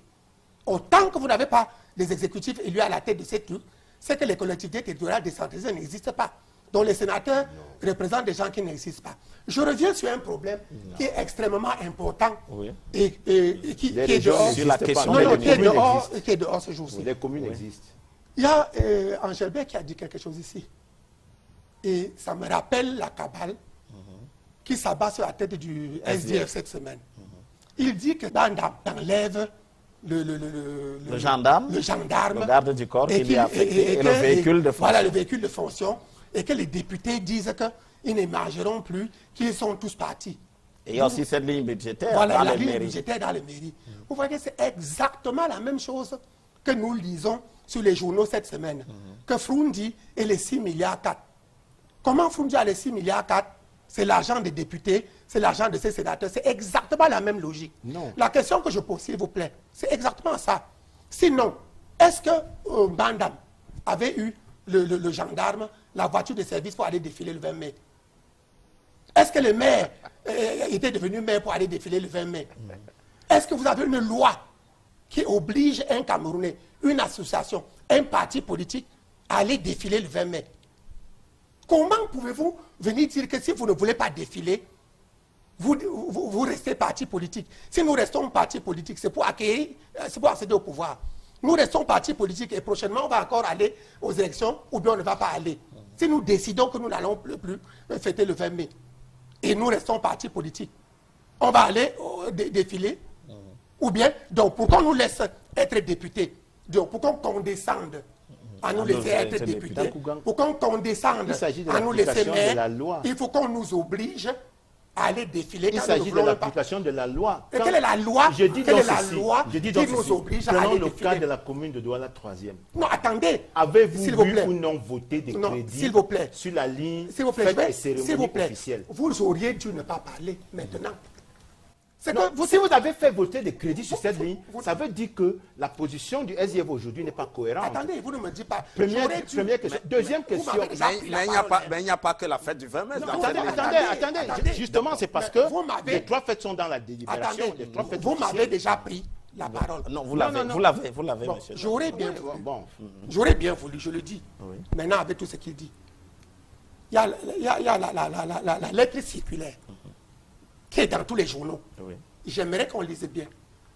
C'est écrit noir sur blanc que nous ne participons à aucune activité du 20 mai 2017. C'est clair. Et nous disons que pour les mêmes raisons, l'anniversaire du SCF le 26 mai sera fêté sans célébration, sans festivité. Les deux. Mais tout le monde, jusqu'à présent, diabolise le SDF seulement parce qu'il ne vient pas le 20 mai. Personne ne soulève que même son propre anniversaire qu'il fait à grande pompe tous les ans, il ne le fera pas. Parce que il ne fait pas le chantage. Parce que derrière, il fait le chantage pour qu'on lui donne de l'argent, il vient défiler. Il va défiler pour payer le gendarme qui est derrière. Comment on lui donne le gendarme? Qu'on lui donne la voiture de service Même si il y a les dérives dictatoriales, c'est n'importe quoi, lui va suivre. Si le pays va dans n'importe quel côté, il faut qu'il le fasse. Non, monsieur. Non. Et il dit que nos statuts, on voit que nos statuts dépassent la Constitution. Nous sommes un parti politique. Nous ne mettons pas notre statut en concurrence. Au-dessus de la Constitution. Ce ne sont pas les statuts du SDF qui dirigent le Cameroun. J'aimerais qu'on me montre dans... Vous venez de prendre une position, si vous permettez, donc je prenne un peu la parole aussi. Mais d'habitude, quand vous nous empêchez de défiler, qu'est-ce que vous faites? Takougan, attendez. Est-ce que tu reconnais au moins que... Quand vous nous empêchez Est-ce que tu reconnais au moins que... Vous enlevez la mairie, la commune de Douala 3e, est une commune qui administre et qui a des agents qui ne sont pas que des militants du SDF. Il n'a pas demandé à ses agents de parler des Est-ce que la commune... Il n'a pas demandé à ses agents... La commune, en tant que... C'est la loi, c'est une question de la... Ça ne dépend même pas de la volonté du maire ou du conseil municipal. Le budget est structuré suivant une nomenclature budgétaire qui est fixée par la loi. Et qui comprend... C'est la diversion. Ce n'est pas la diversion. Je voudrais montrer le caractère incohérent de la posture du SDF qui dit qu'il ne va pas défiler parce qu'il ne faut pas qu'on nous voit en route, alors qu'en back-office, dans les officines et dans les mairies, vous prenez des actes qui sont conformes à la loi et qui concourent à la bonne manifestation de la fête du 20 mai. Nous n'allons pas... Attends. Depuis qu'il dit sa diversion, n'est-ce pas? Je lui ai posé des questions. On va passer à autre chose. Je lui ai posé des questions. À chaque fois que je lui pose une question, il fuit pour aller à la mairie de voilà, le SDF au Cameroun, ce n'est pas la mairie de Douala 3. Et la mairie de Douala 3 a des adjoints. Ça veut dire que si le maire SDF n'est pas là, la mairie fonctionne. Les autres années, quand vous nous empêchez de défiler le 20 mai, vous n'enleviez pas le gendarme. Vous n'enlevez pas la voiture de service. Vous ne lui demandez pas de défiler. Pourquoi maintenant, quand nous-mêmes on dit qu'on ne défile pas, on sort tout l'argent, on a payé les députés, on a payé la voiture de service, on a payé ceci. Donc on a payé ça. Non, moi je ne suis pas dans la même logique. Hein. Malheureusement, j'ai fait une démonstration sur la base d'une commune que j'ai citée. Oui, mais tu reviens toujours. Voilà, alors, il est revenu dans la commune. Mais mon problème est que... On va clore ce chapitre. Ça va. J'ai un seul problème. Oui. Il y a beaucoup de partis qui ne parlent pas. Et ça ne tire à personne. C'est seulement le SDF. Et nous, on comprend. J'ai compris. Ils raisonnent comme toute la cabane, comme tous les journaux qui sont dehors. Et c'est pour ça que je dis ici que tous les journaux qui tombent dehors, là, tous les gens qui écrivent, c'est un truc qui a été dicté de très loin. Parce que c'est le même raisonnement. Tu ne pars pas au défilé, enlève le gendarme, démissionne, dis que tu dois rester dans le parti. Il y a une vision unilatérale sur la question de l'unité. Et puis, pour eux, il y a une seule manière de voir. C'est eux qui disent que, quand ils me disent qu'il a dit quelque chose ici qui m'a plu, ne crois pas que les gens qui partent défiler demain sont des idiots. Mais bien au contraire, je vois de quel côté il y a l'intolérance. Parce que nous, on accepte que chacun puisse aller ou ne pas aller. Mais de l'autre côté, tout le monde dit que c'est contre-productif. Si ce n'est pas comme ça, vous rendez l'argent. Ce n'est pas comme ça, vous rendez ceci. Ça veut dire que l'intolérance n'est pas de notre côté. Non, c'est l'intolérance qui est de votre côté. Ceux qui demandent... Nous sommes libres. Les journaux expriment l'opinion, puisque c'est quand même des fonds publics. Quand on paie des journaux, ils peuvent exprimer une opinion. Vous savez, ils peuvent exprimer une opinion. Moi, je les prends au sérieux jusqu'à ce qu'ils démontrent que les faits qu'ils... Mais malheureusement, quand on dit que Foundi a pris 6 milliards 4, et en bas, on ne montre pas là où quelle est la démonstration? Mais on démontre en bas. Voilà, vous arrêtez sur la titraille. Oui, on dit qu'on a payé ses députés. Il faut aller dans la démonstration. On dit qu'on a payé ses députés. Ça veut dire que l'argent qu'on donne au parti, c'est au tiers qu'on donne. Comme bon, vraiment, je suis vraiment déçu. Des gens qui nous empêchent d'aller au défilé et qui ne parlent pas du gendarme et de la voiture. Le jour où nous disons que nous-mêmes, on ne parle pas, ils nous demandent de rembourser le gendarme. Attendez, le gendarme et nous demandent de démissionner. Le gendarme et la voiture sont une circulaire est une directive interne. Une circulaire est une directive interne, comme il a dit. Tu comprends? Et quand les gens doivent mettre les choses en balance, pour être équilibrés, nous disons que pour les problèmes qui se passent au Cameroun, nous ne défilons pas le 20 mai 2017 et même notre propre anniversaire, nous ne le faisons pas. Mais pourquoi les gens laissent notre propre anniversaire? Est-ce que tu sais au moins que le gendarme qui est à côté de Mbandam, qui assure sa sécurité, le fait au nom de la République et que ce gendarme est le symbole de l'unité nationale? le symbole de la nation. C'est à ce titre que je dis que... Non, il est le symbole de la nation. Oui, bien sûr. Mais parce que ce n'est pas tous les députés. Il n'est pas le symbole de la nation. De la nation. Il est le symbole de l'unité nationale. La nation que nous voulons. Il est le symbole de l'unité nationale. Il n'y a pas deux nations. Le symbole de l'État. Monsieur Dizobo. Il est le symbole je t'assure que pour savoir ce que c'est qu'un gendarme, parce que tu as l'air de... J'ai l'impression que tu négliges cette affaire. Tu as voyagé beaucoup. Est-ce que tu sais qu'il y a dans cette Afrique, qui est notre continent, il y a des pays où, à l'endroit où on doit mettre un gendarme, on met un rebelle. Tu sais ça. Va dans le plus dernier village, le plus dernier arrondissement du Cameroun. La seule barrière de gendarmerie que tu verras, ce sera un élément de la gendarmerie nationale camerounaise qui se reconnaît d'une brigade de gendarmerie, d'une unité à l'échelle départementale, d'une région militaire et du pouvoir militaire central. Ça, c'est unique et c'est rare. La gendarme est tellement rare qu'il faut... Bien sûr. C'est pour ça que moi, je me souviens... non, attendez, monsieur. Je me souviens un jour, j'étais avec des gens dans la voiture, on allait à Ndeye. On était déjà en retard. Un gendarme nous arrête. Après une guibassale là-bas. Vraiment, c'était en brousse. Il me dit, non, mais décline ta qualité, dis-lui que nous sommes pressés, nous sommes bien... Je lui ai dit, non, monsieur. Il faut honorer ce gendarme. Parce que quand je vois ce gendarme, je vois un Cameroun, un et indivisible, un Cameroun qui n'a pas été occupé par des rebelles. Parce que dans d'autres pays, à la place de ce gendarme, ça aurait pu être un rebelle. Et ce gendarme a une brigade de rattachement. Il a un chef qui prend ses ordres d'une unité centrale de gendarmerie. Il n'y en a pas deux. Et ça, c'est à ce titre que je dis que le gendarme qui est à côté de M. Mbandam, il n'est pas là pour les beaux yeux de M. Mbandam. Il est là parce que c'est une représentation républicaine. Il est là parce qu'il va à la fête. Non, bien, alors, nous avons assez parlé. Nous avons assez parlé. Une seule phrase, oui. Je dis quelque chose. Il y a Angèle qui a dit quelque chose ici. Il dit que si je sens qu'on a baissé mon salaire indûment, je vais saisir la justice. J'ai dit que j'ai l'impression qu'il n'a pas bien compris. Moi, je parlais des baisses de salaire de 92 et de 93. Et je partais sur le fait que quand on nous demande que serrer vos ceintures, nous serrons tous de la même manière. Le jour où on devrait nous dire que faites quelque chose, quand on nous augmente l'argent, on augmente le même pourcentage. Le jour où on baisse le même pourcentage pour tout le monde. Vous comprenez? Donc, s'il vous plaît, attendez. Je me dis que, quand il me dit qu'on a baissé le salaire comme ça pour les Camerounais, pour tous les fonctionnaires, et qui forme l'unité de la nation. Non, mais Takougan, tu sais que je suis partisan de l'harmonisation de la grille des salaires à la fonction publique. Non, attendez, je termine. C'est mon combat, c'est mon dada. Attendez, donc, je termine. Je suis d'accord avec toi. Il y a notamment les communes qui n'ont pas connu la deuxième baisse. Le secteur, une partie du secteur public n'a pas connu la deuxième baisse. Nous sommes d'accord. Ce n'est pas parce que c'est là que nous approuvons nécessairement ça. Si nous avions pu être consultés, nous aussi, on aurait donné des raisons pour qu'il n'y ait pas de baisse et qu'il n'y ait pas des grilles d'escalier, des grilles de salaire en escalier. Vraiment là-dessus, nous sommes... Je suis d'accord. C'est pour ça que j'ai dit que vraiment, ta mauvaise foi ne pouvait pas aller aussi loin. J'ai dit que tu n'as pas bien compris. Parce qu'il y a d'abord un problème, c'est qu'il dit. Vous ne pouvez pas dire que le Cameroun est indivisible. Il y a l'unité nationale. Vous avez la fonction publique avec un statut général.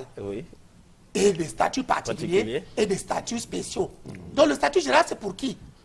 On doit avoir un statut général. Tu sais également tu sais également que je suis contre le corporatisme. Bien sûr. Voilà, ok. Bon, alors, quand nous sommes arrivés, nous avons commencé à travailler, il y avait un statut général. Tu n'enviais pas le commissaire, tu n'enviais pas le médecin, tu n'enviais pas. On savait que quand tu as l'indice temps, avec tel nombre, tu avais tel et tel salaire. Nous sommes d'accord. Bon, voilà, c'est de ça que je parlais. D'accord. Et je suis sûr que tu n'as pas compris. Non, j'ai bien compris. Là, c'était qu'on n'a pas c'était sur le compte de l'inégalité, on n'a pas traité les Camerounais comme ça. Nous sommes tout à fait d'accord. Et à partir de ce moment-là, ça a émoussé le patriotisme de certains Camerounais. Alors, nous avons évoqué déjà tous ces aspects. Nous sommes arrêtés longuement sur la question de la décentralisation, mais qui participe toujours comme l'une des solutions possibles au problème que pose la Constitution de l'unité nationale. Alors, mais il faut aussi bien évoquer, au-delà de la question de la crise anglophone, le reste, vous l'avez bien dit, M. Takougan, qu'on ne peut pas se limiter seulement à la crise anglophone. Mais il y a le reste du Cameroun, l'ensemble du Cameroun. Et moi, on pose quand même une question sur l'occupation de l'espace. Est-ce qu'aujourd'hui, les Camerounais, dans cette construction de l'unité nationale, peuvent se sentir partout chez eux? C'est un débat de fond. C'est un défi, c'est même un débat de fond. C'est un débat d'autant plus important que tous ceux qui consultent un peu l'histoire du Cameroun savent que pour aller d'une zone à l'autre du Cameroun, à une certaine période, il fallait un laisser-passer. Absolument. Voilà. Donc, en 71-72, abolition du laisser-passer. On voit enfin des Camerounais qui peuvent aller et venir librement dans leur pays. Je dis que c'est un défi. Pour moi, ce n'est pas un problème. Ce n'est pas un problème parce que chacun de nous peut retrouver un terroir et ne pas avoir forcément l'envie d'aller s'installer quelque part. C'est un défi, pourquoi? Et c'est un défi qui est lancé à tous les Camerounais. Est-ce que nous sommes capables de relever le défi de faire en sorte que chaque Camerounais puisse s'installer librement là où il veut? Donc ce n'est pas un problème forcément dont la solution viendrait d'un gouvernement, fût-il même du SDF, je ne pense pas. Et lui, il sait, M. Takougang sait très bien, parce qu'il a pratiqué les collectivités territoriales décentralisées aussi, qu'il y a des communes qui n'ont même pas le titre foncier. Donc ils ne peuvent pas justifier d'une réserve pour constituer donc des villes ou alors des agglomérations calquées sur le modèle de la constitution de l'unité nationale, de telle sorte qu'on puisse retrouver dans ces agglomérations toutes les composantes sociologiques du Cameroun. Ça, c'est une réalité de nos communes. Donc, il est temps que la réforme agraire, la réforme foncière, la réforme domaniale, cadastrale, appelez ça comme vous voulez, que quelque chose se mette en place pour fixer un cadre qui permette aux maires de Mbankomo, d'où moi je viens, de disposer d'une réserve et de faire en sorte que les enseignants de mathématiques, de philosophie, les jeunes fonctionnaires qu'on envoie en Bancomo pour servir les Camerounais qui sont là-bas, n'aient pas l'impression qu'ils sont en terre étrangère. Que la commune puisse leur dire, écoutez monsieur, installez-vous ici, voilà 500 mètres carrés de terrain, parce que la loi le prescrit, construisez une maison, établissez votre domicile ici, parce que vous êtes ici, chez vous. Ça n'existe pas encore. Et ce déficit de cadre conceptuel... Permettez-moi une seconde, il y avait bien, il y a quelques années encore, il y avait ces domaines de l'État, domaines fonciers de l'État, qu'on mettait à la disposition des fonctionnaires, je vous dis en les emménageant. Est-ce que cela a disparu? Je vous dis, Guy Zoro, que je vous parlais des communes. Tout à fait. Je ne voudrais pas en citer quelques-unes qui n'ont pas de titre foncier ou constituer des réserves. Parce que la commune se trouve en concurrence avec l'individu. Notre droit domanial et foncier fait que pour accéder à la propriété foncière, vous devez passer par les immatriculations. Voilà. Alors, la commune se retrouve en concurrence avec les populations, parfois, et n'a pas un domaine qui lui permette de promouvoir l'unité nationale. Donc, c'est un défi. Pour moi, ce n'est même pas un problème, c'est un défi. Et quand je dis défi, c'est plus fort qu'un problème. Parce qu'un problème peut trouver une solution à court terme, à moyen terme ou à long terme. Un problème peut trouver une solution ponctuelle. C'est un défi permanent. Parce qu'il y va de notre état d'esprit. Comment nous voyons l'autre? Nous avons parlé tout à l'heure, quand on essaie de définir l'unité nationale, que dans la notion d'unité nationale, il y a l'acceptation de l'autre, l'acceptation d'autrui, l'altérité, la capacité à compatir et à s'associer aux douleurs et aux peines des autres. Comment le Camerounais regarde son compatriote? Est-ce que pour certains... Qui ne le voit pas comme un étranger, d'abord. D'ailleurs, on vous dit que l'altérité, c'est votre capacité à prendre l'autre comme vous-même. Est-ce que chaque Camerounais, là où il se trouve, prend l'autre Camerounais comme lui-même, au point qu'il accepte qu'il puisse avoir un morceau du terroir natal? Est-ce que pour certains Camerounais, l'obsession de la terre comme espace vital, la quête de l'espace vital, n'est pas une source du problème, qui complique le défi et qui complique notre capacité à relever les défis? Et je conclue en vous disant que si on ne relève pas ce type de défis, c'est qu'on a passé une case dans notre génération. Parce que la force d'une génération, c'est sa capacité à relever les défis du moment. Nos frères, nos aînés qui ont lutté pour l'indépendance, ont pu relever le défi de leur époque. Ceux qui ont bâti les premières années de l'indépendance du Cameroun, moi j'ai vu des autorités administratives, le Cameroun se construit, des gens s'éclairer à la lampe à huile, des gens creuser des routes à la main, à la pioche, trouvant des solutions endogènes, avant que le FMI, la Banque mondiale, la FAO viennent nous demander de trouver des solutions endogènes à nos problèmes. Les Camerounais savaient déjà faire ça. Est-ce que nous sommes capables, n'est-ce pas, de libérer cette énergie de progrès et de développement sans douleur, j'allais dire sans qu'on se tape d'abord dessus les uns les autres. C'est ça qu'il s'agit. C'est ce défi-là. Si on prend la problématique de l'installation, de la liberté d'aller et venir comme un problème, on aura raté la solution. Mais plutôt un défi. Un défi. Jean Takuba. Oui, je dois dire que lorsqu'on revient sur l'unité nationale, Oui. j'ai bien dit que la vraie unité, comme il le dit, ne doit pas se réguler par un décret. Absolument. Si on se tient sur l'altérité. Ça veut dire que si j'arrive à Mankomo, je suis enseignant, je dois faire 50 ans là-bas, je veux m'installer. Oui. Je me demande aux gens là-bas que j'ai envie de construire une petite maison ici, Oui. comme je vais faire 20 ans ici. Je fais comment?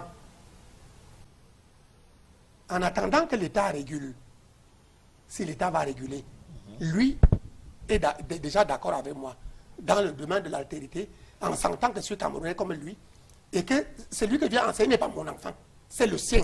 Oui. Donc je vais lui rendre un service. Il me dit, tu me payes, c'est si je paye. Et je construis. Le lendemain, quand on a le moindre problème, sans que l'État vienne intervenir pour dire que non, ça c'est le domaine de l'État, lui me dit que rentre chez toi. Quand il me dit que rentre chez toi, il me dit rentre chez moi où?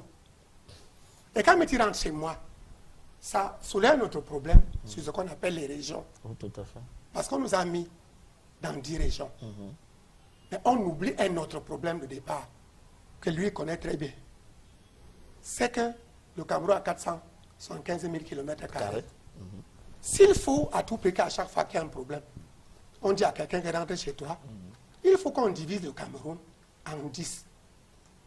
Ça donne 47 500 km². On met chacun là-bas. Parce que nous ne pouvons pas avoir 475 000 km². On te donne 5 000 km². Oui. Et à chaque fois que tu ouvres la bouche, on dit rentre chez toi. Tu rentres chez toi où? Les 475 000 km appartiennent à nous tous de la même manière. Personne n'a payé quelque chose pour avoir plus. Donc si le jour où nous décidons que chacun doit rentrer chez soi, je suis parfaitement d'accord si on définit le chez soi là. Mais qu'on divise le Cameroun par 10, c'est 475 000 km². Oui. Si je ne me trompe pas, ça doit être 47 500 mètres carrés, kilomètres carrés. Oui. On donne à chacun.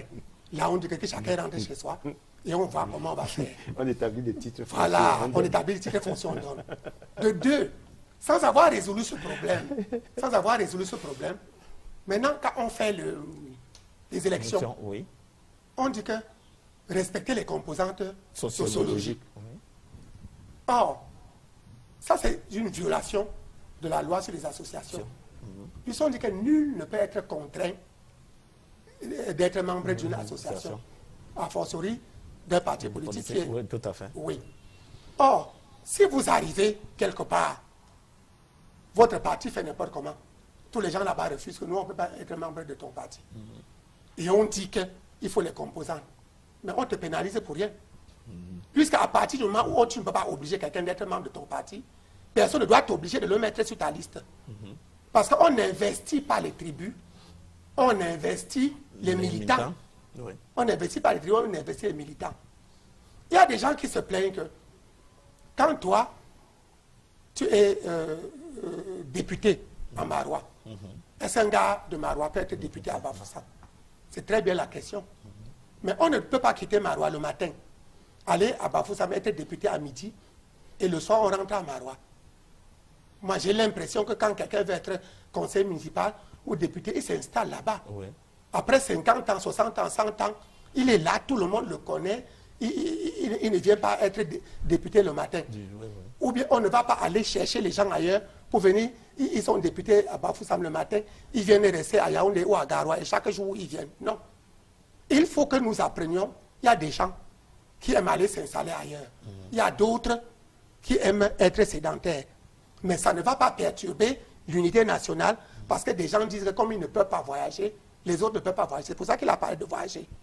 Et sur le problème de voyager, ce qui aussi tue l'unité nationale, c'est ce que moi j'appelle l'équilibre régional. Oui. Et quand moi j'appelle l'équilibre régional, Je parle, c'est l'équilibre régional des individus qui tue le développement. Il faut l'équilibre régional du développement. C'est-à-dire? C'est-à-dire que quand il y a un problème quelque part, il faut que des routes aillent là-bas. Il faut qu'il y ait des écoles là-bas. Il faut qu'il y ait des dispensaires là-bas.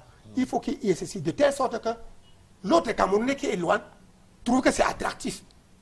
Et que si on l'affecte là-bas, il n'a pas de problème. Il peut se soigner, il peut bien enseigner. Il peut même, lorsqu'on affecte des fonctionnaires quelque part après avoir fait ça, s'ils refusent, on fait comme on fait ailleurs.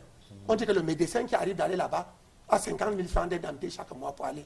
Vous allez voir que des gens vont lutter ici, dehors pour aller travailler à Koussiri, pour aller travailler partout. Parce que quand on dit l'équilibre régional des individus, n'est-ce pas, il faut que des politiques qui sont mises en place de temps en temps soient évaluées. Oui, mais... Pardon, attends, je termine une phrase. Tu vas vas voir que tu vas être d'accord avec moi. Tu vas voir que tu vas être d'accord avec moi là où je parle. Parce que quand on vient nommer quelqu'un dans mon village pour faire l'équilibre régional, nous on arrive à Bafoussam, on n'a pas de route pour arriver chez nous. On n'a pas d'école chez nous. On n'a pas de dispensaire chez nous. Lui vient s'installer à Bassos pendant 15-20 ans. L'équilibre régional de cet individu-là nous apporte quoi? Mieux vaut venir chez nous, dans l'équilibre du développement, que je dis, faire la route qui va de Bafoussam à Bameka, à Bamenjou, à Baché, et qui nous désenclave. Nous faire les routes, nous faire les dispensaires, et ça marche, et tout le monde avance. Et c'est ça les déplacements que tu dis là, ça rend tous les coins attractifs. Tous les Camerounais trouvent chez eux, ou partout ils sont, voilà. Ils sont capables de concurrencer. Je voudrais qu'on se comprenne. Merci. Oui. Au-delà de la simple caricature de l'équilibre du développement. Parce que il y a une théorie, c'est pas qu'une théorie, hein, il y a une démonstration qui est faite. Quand on construit une route, on recherche quoi? Que le développement passe. Que le développement suive ou bien pour rattraper le développement. Oui. Qu'est-ce qui vient donc avant, la route ou le développement? Parce que... C'est la route. Non, attendez, monsieur Takoukan. Vous voyez très bien qu'aujourd'hui... On dit quand la route passe, le développement suit. Mais ça, c'est la croissance appauvrissante. C'est-à-dire, c'est cette forme de développement, justement, qu'il ne faut pas faire. C'est-à-dire, le développement qui consiste à faire en sorte que des gens réclament l'électricité. Moi, je le vis tous les jours en tant qu'élu. Des gens réclament l'électricité, vous suivez le dossier, l'électricité arrive, on installe les poteaux, les fils, les câbles, les transformateurs, on met les compteurs, on éclaire. Dès que les premières factures tombent, tout le monde retombe dans l'obscurité comme avant. Parce que dans le mental du Cameroun, Ils ne sont pas prêts. ils ne sont pas prêts à assumer quoi? La charge qui résulte de l'acquisition de moyens de confort qu'on appelle l'énergie électrique. Vous voyez donc des gens, ils sont là. Ils parcourent des kilomètres pour aller chercher à charger leur téléphone parce qu'on ne leur a pas appris que l'électricité là, ça coûte cher, il faut payer les consommations. Et moi, il y a plein d'exemples dans l'entourage de villages qui sont redevenus aussi obscurs qu'avant parce que les gens n'ont pas payé les factures. Oui, Donc, vous voyez donc que cette forme de développement-là, c'est le développement qui était dénoncé par certains grands économistes, vous le savez, y compris brésiliens, indonésiens, qui démontraient que ça ne sert à rien de construire une route à 45 milliards pour désenclaver sur 9 kilomètres 100 bons hommes, sans qu'il y ait de perspective que l'entretien de cette route-là sera supporté par ces populations. C'est une problématique sérieuse que je vous... et qui a fait l'objet de très grands débats, qui fait que, quand vous regardez très bien, Takougan oublie donc un autre aspect du problème, qui n'est pas qu'au niveau de l'équilibre régional du développement, parce qu'il ne sera jamais atteint, mais l'équilibre en termes de représentation. Qu'est-ce que les communautés nous demandent, Takougan? Quand tu vas à Bafoussam, quand tu parcours toute la ville de Bafoussam, quel est le problème aujourd'hui dans la ville de... Moi, je ne voudrais pas révéler ici un secret ou choquer certaines personnes. Tu connais l'une des revendications profondes des populations de Bafoussam en relation avec la symbolique et la charge de représentation qu'il y a dans une fonction comme celle de délégué du gouvernement ou du ministre. Tu sais très bien que le délégué du gouvernement de Bafoussam n'est pas de Bafoussam. N'est pas. Et les gens de Bafoussam ne supportent pas ça. Je vais vous répondre. Alors, cette charge de représentation fait que va construire toutes les routes que tu veux à Bafoussam. Si ces gens-là n'ont pas vu un fils de blanc, un des leurs, c'est ça la représentation. Et quand tu prends en compte, dans la combinaison et l'exploitation de cet élément, tu prends en compte le déficit de culture, à la fois démocratique, parce que quand tu regardes très bien, nous sommes dans des communautés de petit niveau, dans l'échelle qui a été tracée par les sociologues, pour démontrer que aujourd'hui, la charge de représentation va vous donner toutes les routes de Bafoussam. Ces gens-là, tant qu'on ne leur a pas donné un délégué du gouvernement, là, il y aura un problème. Et je te prends un autre exemple. Nous allons et j'étais de ceux pratiquement. Vous terminez et vous allez dire un mot. Oui, rapidement. Cette charge de représentation est encore si forte que Takougan, on n'administre pas les routes, on administre bien des hommes et des femmes. Ça veut dire quoi? Ça veut dire que toute solution qui participe dans la construction de l'unité nationale a exclu l'homme pour privilégier certains aspects matériels, mettra toujours les gens mal à l'aise. Va construire toutes les routes que tu veux à Bafoussam, je te le dis. Mais je sais ce qui peut résulter de la nomination d'un délégué du gouvernement originaire de Bafoussam aujourd'hui. C'est-à-dire, vous le nommez aujourd'hui, vendredi, lundi, Bafoussam est transformé parce que la charge symbolique et le message de représentation que un tel acte peut prendre. Donc, oui, je peux dire quelque chose. Ce n'est pas forcément... Oui, on vous a bien compris. Oui, un dernier mot, puisqu'on va... J'aimerais d'abord qu'on construise toutes les routes de Bafoussam avec le délégué qui n'est pas de Bafoussam. Et on va voir ce que les populations de Bafoussam vont dire, pas avant, comme ils prévoient toujours avant. De deux, quand ils parlent d'électricité, j'ai vu dans ce pays, quand l'arbre tombe quelque part pour barrer une route, le matin, les populations partent chercher le sous-préfet pour venir couper l'arbre. Et quand le sous-préfet arrive, on dit que s'il n'achète pas la bière, il ne coupe pas. À Bameka, nous avons trois lycées et un CES. 3 lycées et un CES. C'est nous qui avons tout construit. Oui. Toutes les routes de mon village, c'est une solution c'est nous qui avons acceptable. construit. Oui. Et quand nous demandons l'électricité, qu'est-ce que nous faisons? Nous apportons la liste des gens qui ont contribué. Des gens qui sont prêts à payer. Et qui payent une caution. Alors qu'on vient installer les poteaux avant d'amener chez vous. C'est ça que j'appelle l'équilibre du développement. D'où vient attendez, quand je parle de la route là, je ne parle pas d'une route nécessairement bien goudronnée. Je dis tout simplement qu'au lieu de nommer un individu pour dire qu'on est en train d'aider un village, il y a bien d'autres choses qu'on peut faire qui aident tout le monde. Voilà ce que je voulais dire. Tout ça aide tout le monde. Non, le ministre qu'on nomme chez moi, de mon village, tout ça aide tout le monde. Merci, monsieur. Merci, monsieur. On vous a bien compris tous les deux. Quand on coupe, quand le nord-ouest est coupé de l'ouest depuis 3 ans, on goudronne la route jusqu'à la frontière directe, Babadjou, Bamenda pendant très longtemps. Je peux me demander qui fait la sécession. Voilà, merci, on vous a bien compris. Merci surtout de tous ces éclairages que vous avez apportés pendant 90 minutes.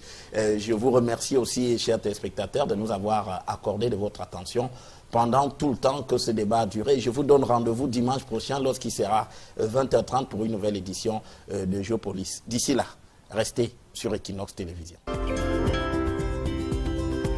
Est sous-utilisé. Est sous-utilisé et dans une situation de déficit d'utilisation, y compris officielle, c'est à cause des élites. Et la source de tous les problèmes viendrait donc des élites. Mais il y a une façon aussi pour les élites, et c'est là l'une des sources du problème anglophone, c'est-à-dire un problème est posé, les gens, au début, le problème est anodin, parce que cette question de la langue, l'égalité entre les deux langues, c'est une question anodine. Moi, je vous parle en tant qu'ancien élève du lycée bilingue, où on nous enseignait, en 1977, lorsque le président Ahidjo inaugure cette école, qui se trouve à Essos aujourd'hui, on enseignait l'anglais, le français, l'espagnol. Le professeur venait, il s'exprimait dans une langue. Ça a duré un seul trimestre. Un seul trimestre? Eh oui, un seul trimestre. Le trimestre d'après, on a juxtaposé 2 lycées, un lycée anglophone et un lycée francophone. D'ailleurs, on avait à l'époque l'un des meilleurs laboratoires de langue, c'est-à-dire où on allait perfectionner dans notre langue. Moi, je me souviens que j'ai fait des cours d'histoire et géographie en anglais, des cours de physique en anglais. Donc, nous sommes donc dans une situation où on constate un déficit en ce qui concerne l'usage de la langue anglaise, sans qu'on altère le principe d'égalité qui est consacré par la Constitution. Du coup, ceux qui sont des élites, qui forment donc l'élite, considèrent que comme cette revendication vient du peuple, elle n'a pas d'importance. Et cette façon d'analyser les problèmes nous a conduit à la gravité actuelle. Parce que si, petit à petit, on avait pris à cœur ces questions dans les lycées, dans les services publics, dans un certain nombre de services où les gens ont senti la frustration de vouloir s'exprimer en anglais sans qu'ils aient pu le faire, je crois qu'on ne serait peut-être pas dans une crise d'une même ampleur. Jean Takouga, Oui. votre réponse à cela?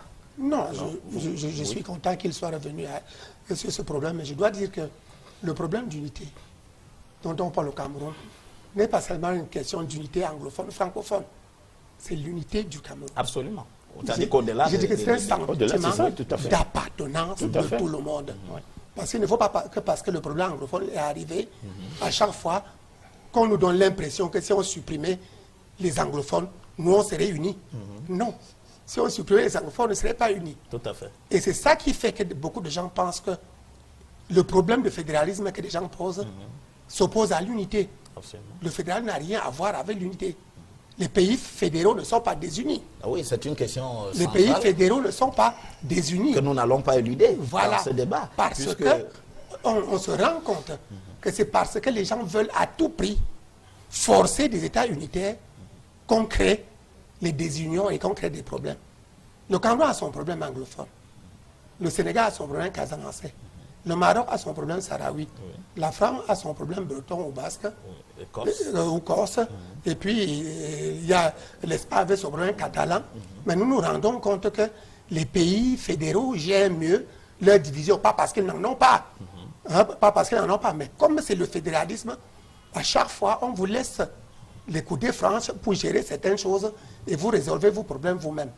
Si je vous rappelle qu'en Alsace-Lorraine, on leur a laissé des pans de droit. En France? Oui, des pans de droit allemands.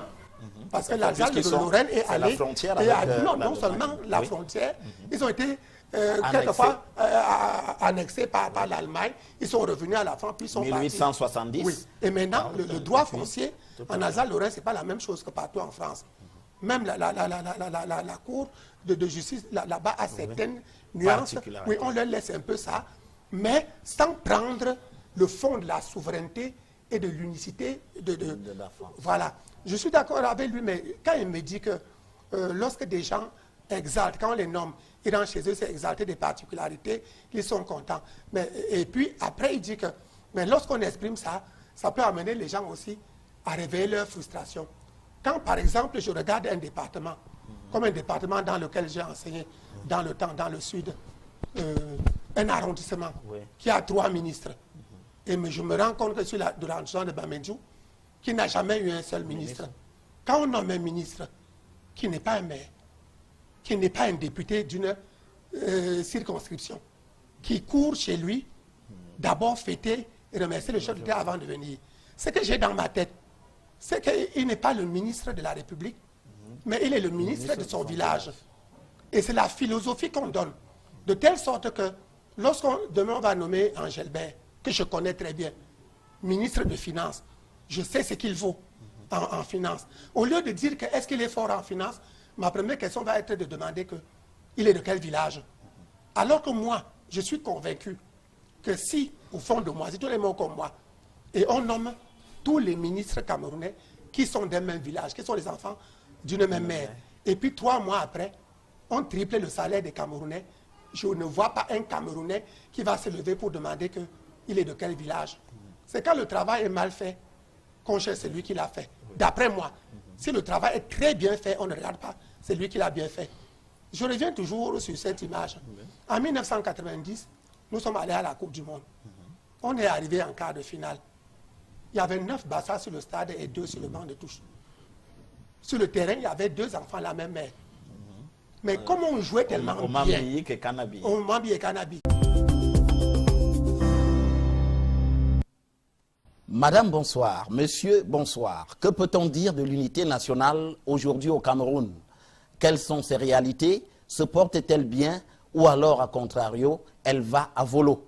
Dans tous les cas, ces derniers mois ont remis le débat autour de cette question sur la table avec l'acuité de la crise anglophone. Avec cette donne qui travaille le Cameroun dans son être, comment faut-il aborder cette problématique avec tous ses corollaires? Pour nous en dire davantage ce soir, 2 invités. Engelbert et Somba Bongono, bonsoir. Bonsoir. Vous êtes député suppléant RDPC de la Mefou et Afamba. À Kono. Mefou et à Kono. Voilà, Voilà, Mefou à Kono, bien sûr. Et puis vous êtes cadre du RDPC. Bien sûr. Voilà. Merci d'avoir accepté notre invitation. Je vous remercie de m'inviter. À vos côtés, Jean Takougan, vous êtes également cadre du SDF, mais vous êtes aussi connu comme membre du Shadow Cabinet en charge de l'éducation et de la formation. Bonsoir. Bonsoir Guy Zogo. Merci aussi d'avoir accepté notre invitation pour débattre de la question de l'unité nationale. Ce n'est pas tous les jours qu'on m'invite dans une chaîne de télévision. Je vous remercie. Merci aussi à vous.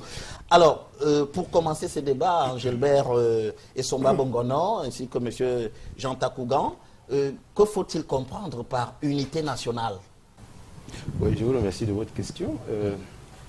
L'unité nationale, c'est la juxtaposition de deux mots, l'unité et puis nationale. Et l'unité étant le caractère de ce qui est un, on peut imaginer que ceux qui ont conçu l'expression voulaient signifier le caractère un et indivisible de la nation, puisque l'unité nationale renvoie à ce moment-là à ce qu'on appelle la nation, entendue ou alors prise comme une entité composée ou un ensemble composé de plusieurs entités qui peuvent être des individus, des communautés, des groupes sociaux, des institutions qui ont peut-être un passé commun, surtout un passé commun, et qui se donnent pour défi de construire un avenir commun, qui acceptent de vivre ensemble dans la tolérance avec des vertus comme la solidarité, l'entraide, la prise en compte d'autrui, l'altérité, et la reconnaissance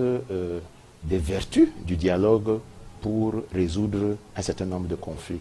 Et qui, je conclue là-dessus, mettent en place un certain nombre de règles pour vivre ensemble dans le sens de donner une dynamique à la construction de quelque chose qui les dépasse au moment où la décision est prise.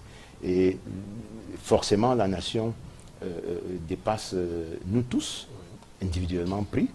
C'est pour cela qu'en ce qui concerne par exemple le RDPC, si vous lisez la thèse numéro 4 du RDPC, elle traite bien de la nation et prend en compte cette définition de la nation, elle prend en compte toutes les caractéristiques que j'ai essayé de démontrer tout à l'heure, à savoir que la volonté de construire, la volonté de se mettre ensemble, la volonté de s'accepter réciproquement, la mise en place de règles acceptées par tous, des objectifs à atteindre et naturellement les moyens qu'on se donne pour atteindre les objectifs qu'on s'est fixés. Voilà.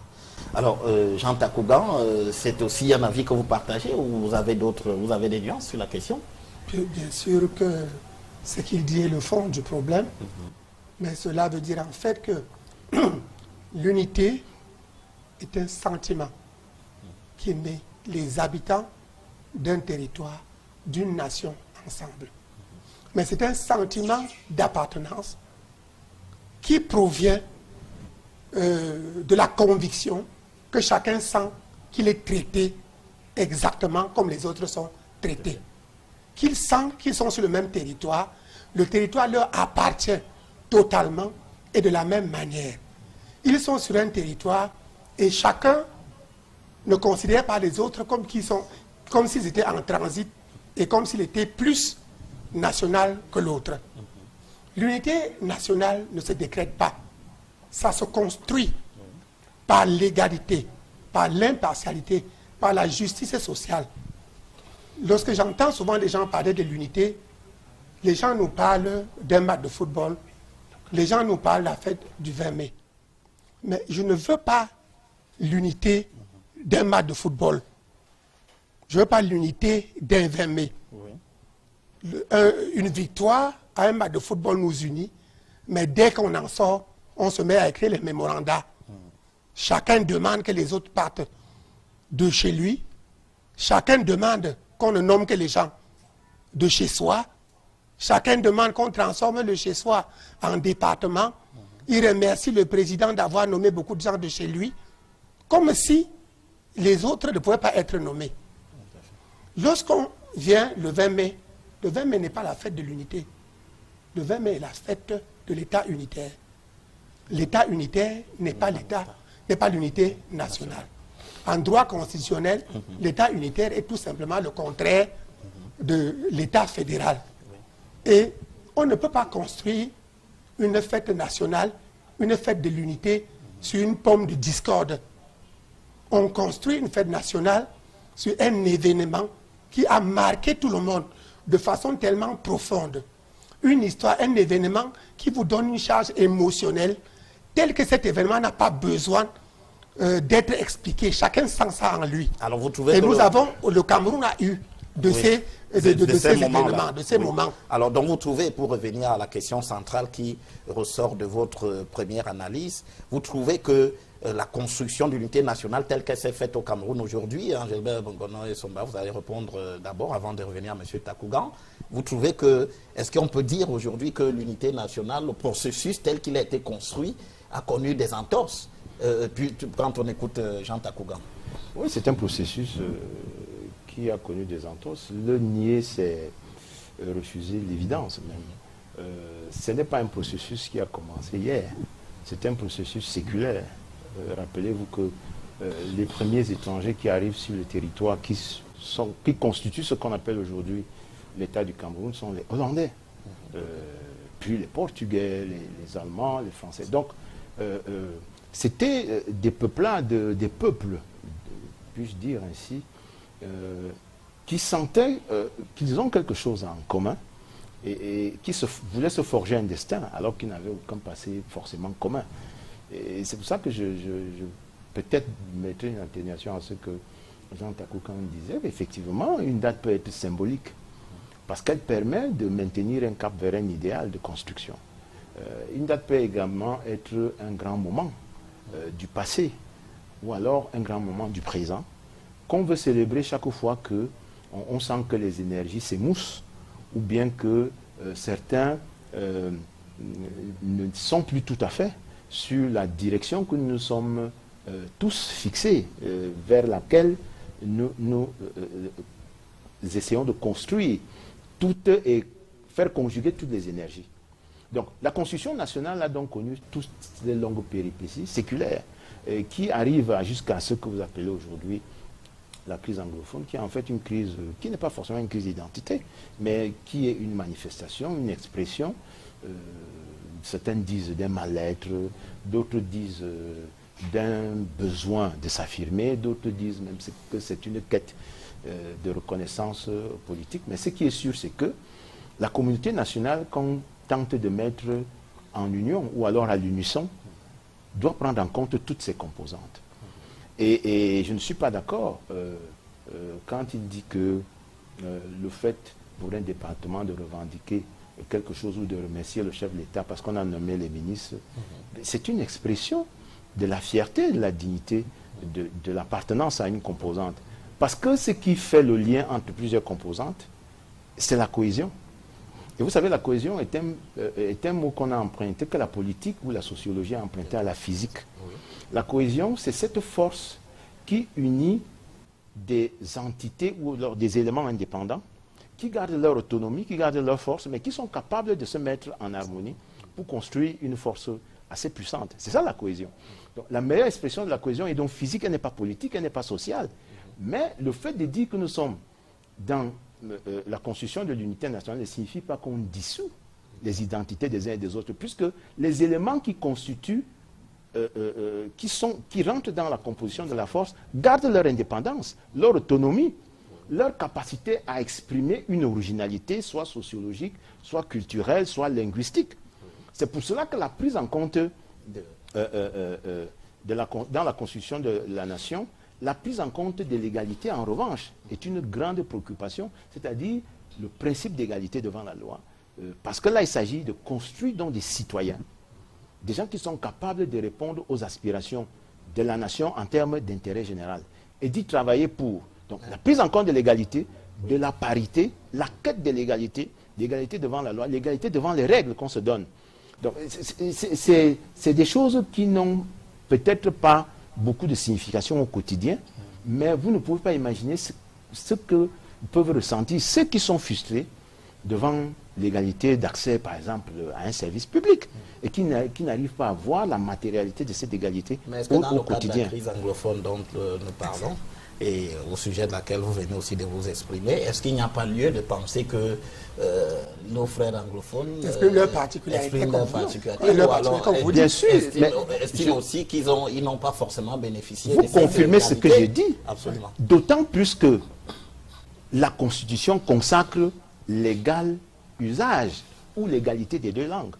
Du coup, lorsqu'une langue est plus utilisée que l'autre, à tout le moins dans le champ public, il y a un problème de préoccupation, une préoccupation qui doit interpeller tout le monde. Mais nous avons un souci au Cameroun, et là vraiment je vous le dis de façon tout à fait sincère, nous avons deux formes d'expression sur le champ public par rapport à ces questions.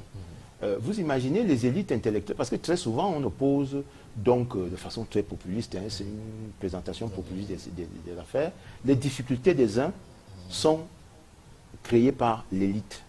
Donc la population qui a des difficultés, le peuple qui souffre, qui n'accède pas à l'eau potable, à l'électricité, C'est à cause des élites. des élites. C'est une présentation populiste qui a pour but de dire quoi? De dire que si vous avez des problèmes, donc si la langue anglaise N'est pas utilisé. On jouait tellement bien et on avançait. Personne n'a jamais dit que les Bassas sont arrivés en quart de finale. Si un Bassa avait dit que les Bassas sont arrivés en quart de finale, on l'aurait lynché. Tout le monde était content de dire que les Camerounais sont arrivés, que le Cameroun, Et arrivé en quart de finale. même pas les Camerounais, le Cameroun, parce que c'est plus noble encore, Encore de dire le Cameroun. oui, est arrivé en quart de finale.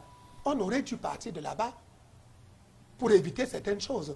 Parce que quand on parle de l'union et de l'indivisibilité, ce n'est pas seulement l'union et l'indivisibilité du territoire, c'est aussi l'union et l'indivisibilité de la population, du peuple souverain qui est dispensateur du pouvoir.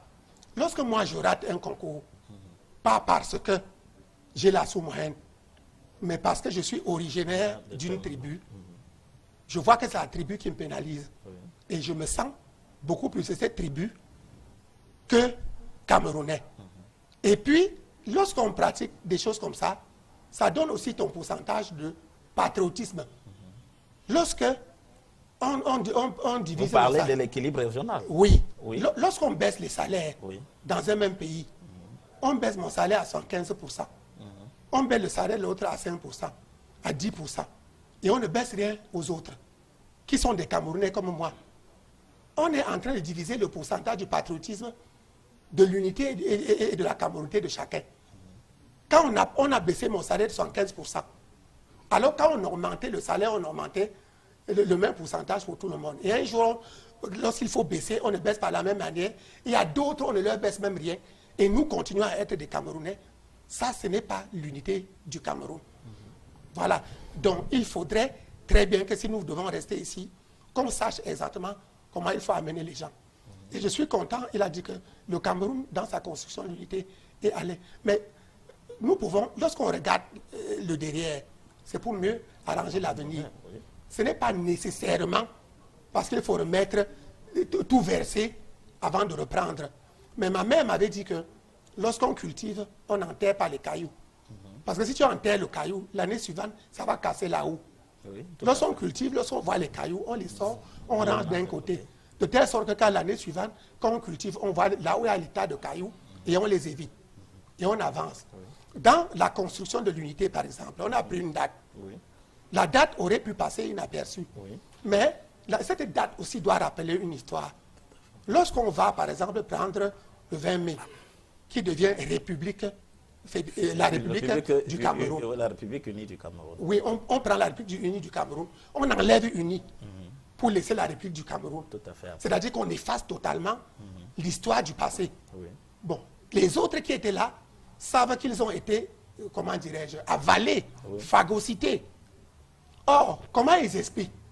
Ils expliquent que au début, lorsque nous sommes un couple, nous avons voulu nous marier. Tout à fait. D'un côté, je m'appelais Southern Cameroun. De l'autre côté, tu t'appelais la République du Cameroun. Nous avons dit que maintenant qu'on va se marier, tu laisses ton nom Southern Cameroun et tu t'appelles Cameroun occidental. Toi, tu laisses ton nom la République du Cameroun et tu t'appelles Cameroun occidental. Un bon matin, je me lève, toi, tu as décidé de t'appeler la République du Cameroun. Le nom que tu avais avant que nous nous décidions de nous marier. Je sens que c'est toi qui as divorcé. Bon, comme tu as repris ton nom d'avant le mariage, je me sens aussi obligé de reprendre mon nom. Oui. Maintenant que tu t'appelles la République, je vais aussi m'appeler Southern Cameroun. Et quand on part de là-bas, on pose certains problèmes.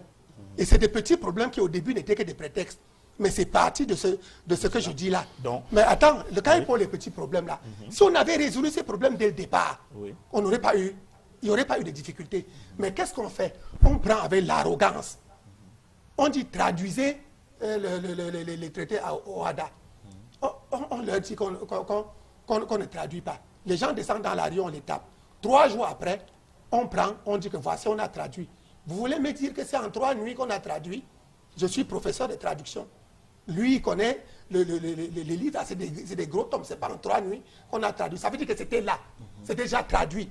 Mais il a fallu un peu de brimade pour leur montrer qu'on les dépasse avant de dire que voilà, on a traduit, on les a tapés.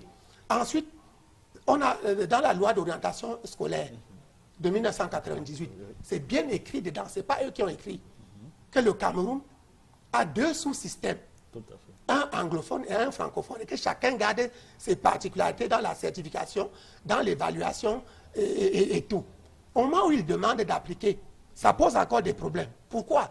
Et maintenant, quand ils ont fait les deux petites revendications, ça a pris la tournure que ça a pris. Ils ont dit que bon, comme jusqu'à présent on s'était même marié, tu as changé ton nom, tu es devenu la République, que je prenne mon nom de Southern Cameroun une fois. Bon, mais je ne voudrais pas dire qu'on devrait rester là.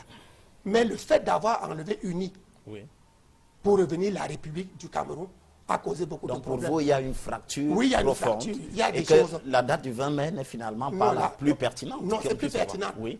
Il faudrait penser à quoi? Au moins, on ne fait pas la forme de l'État. Parce que ça peut changer.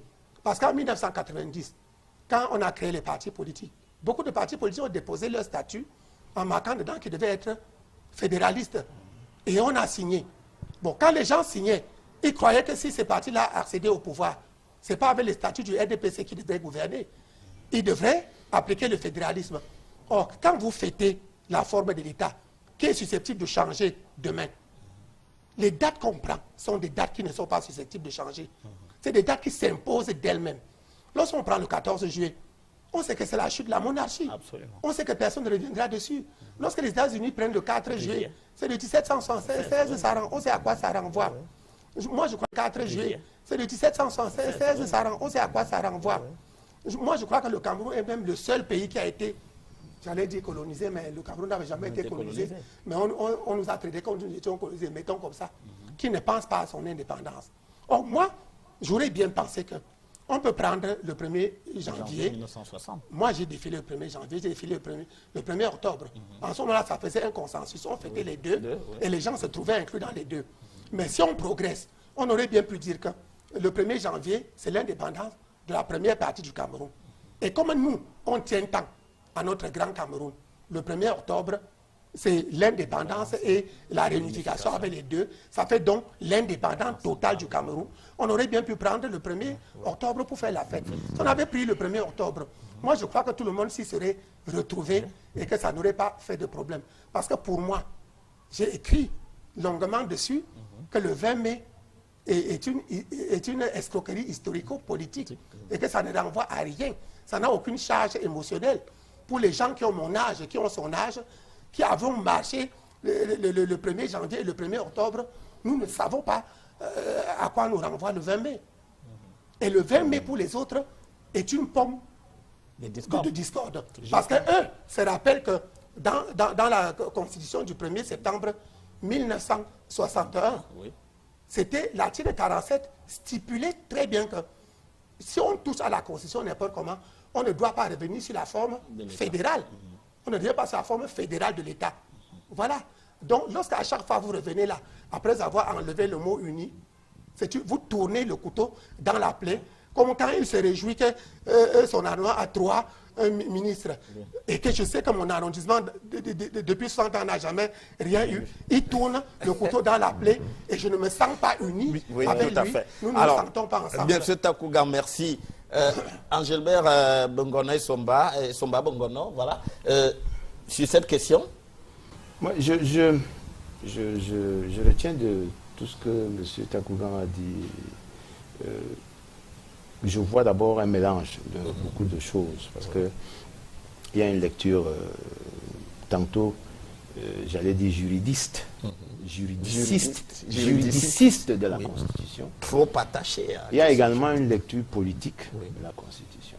Et, la Constitution est automatiquement politique. Et je lui dis que même le 14 juillet ne fait pas consensus, parce que... En France? Oui, ceux qui étaient attachés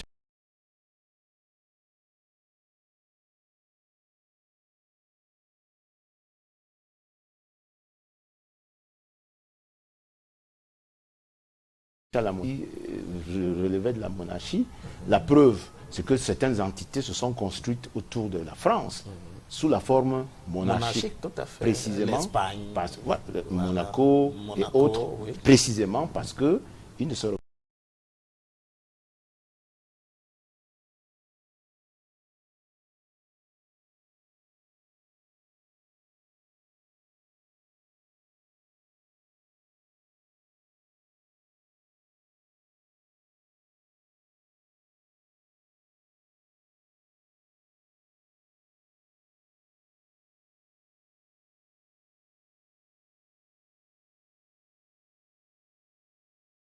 Quand je dis, M. Takougan montre tout simplement que dans le SDF, on a précisément politisé les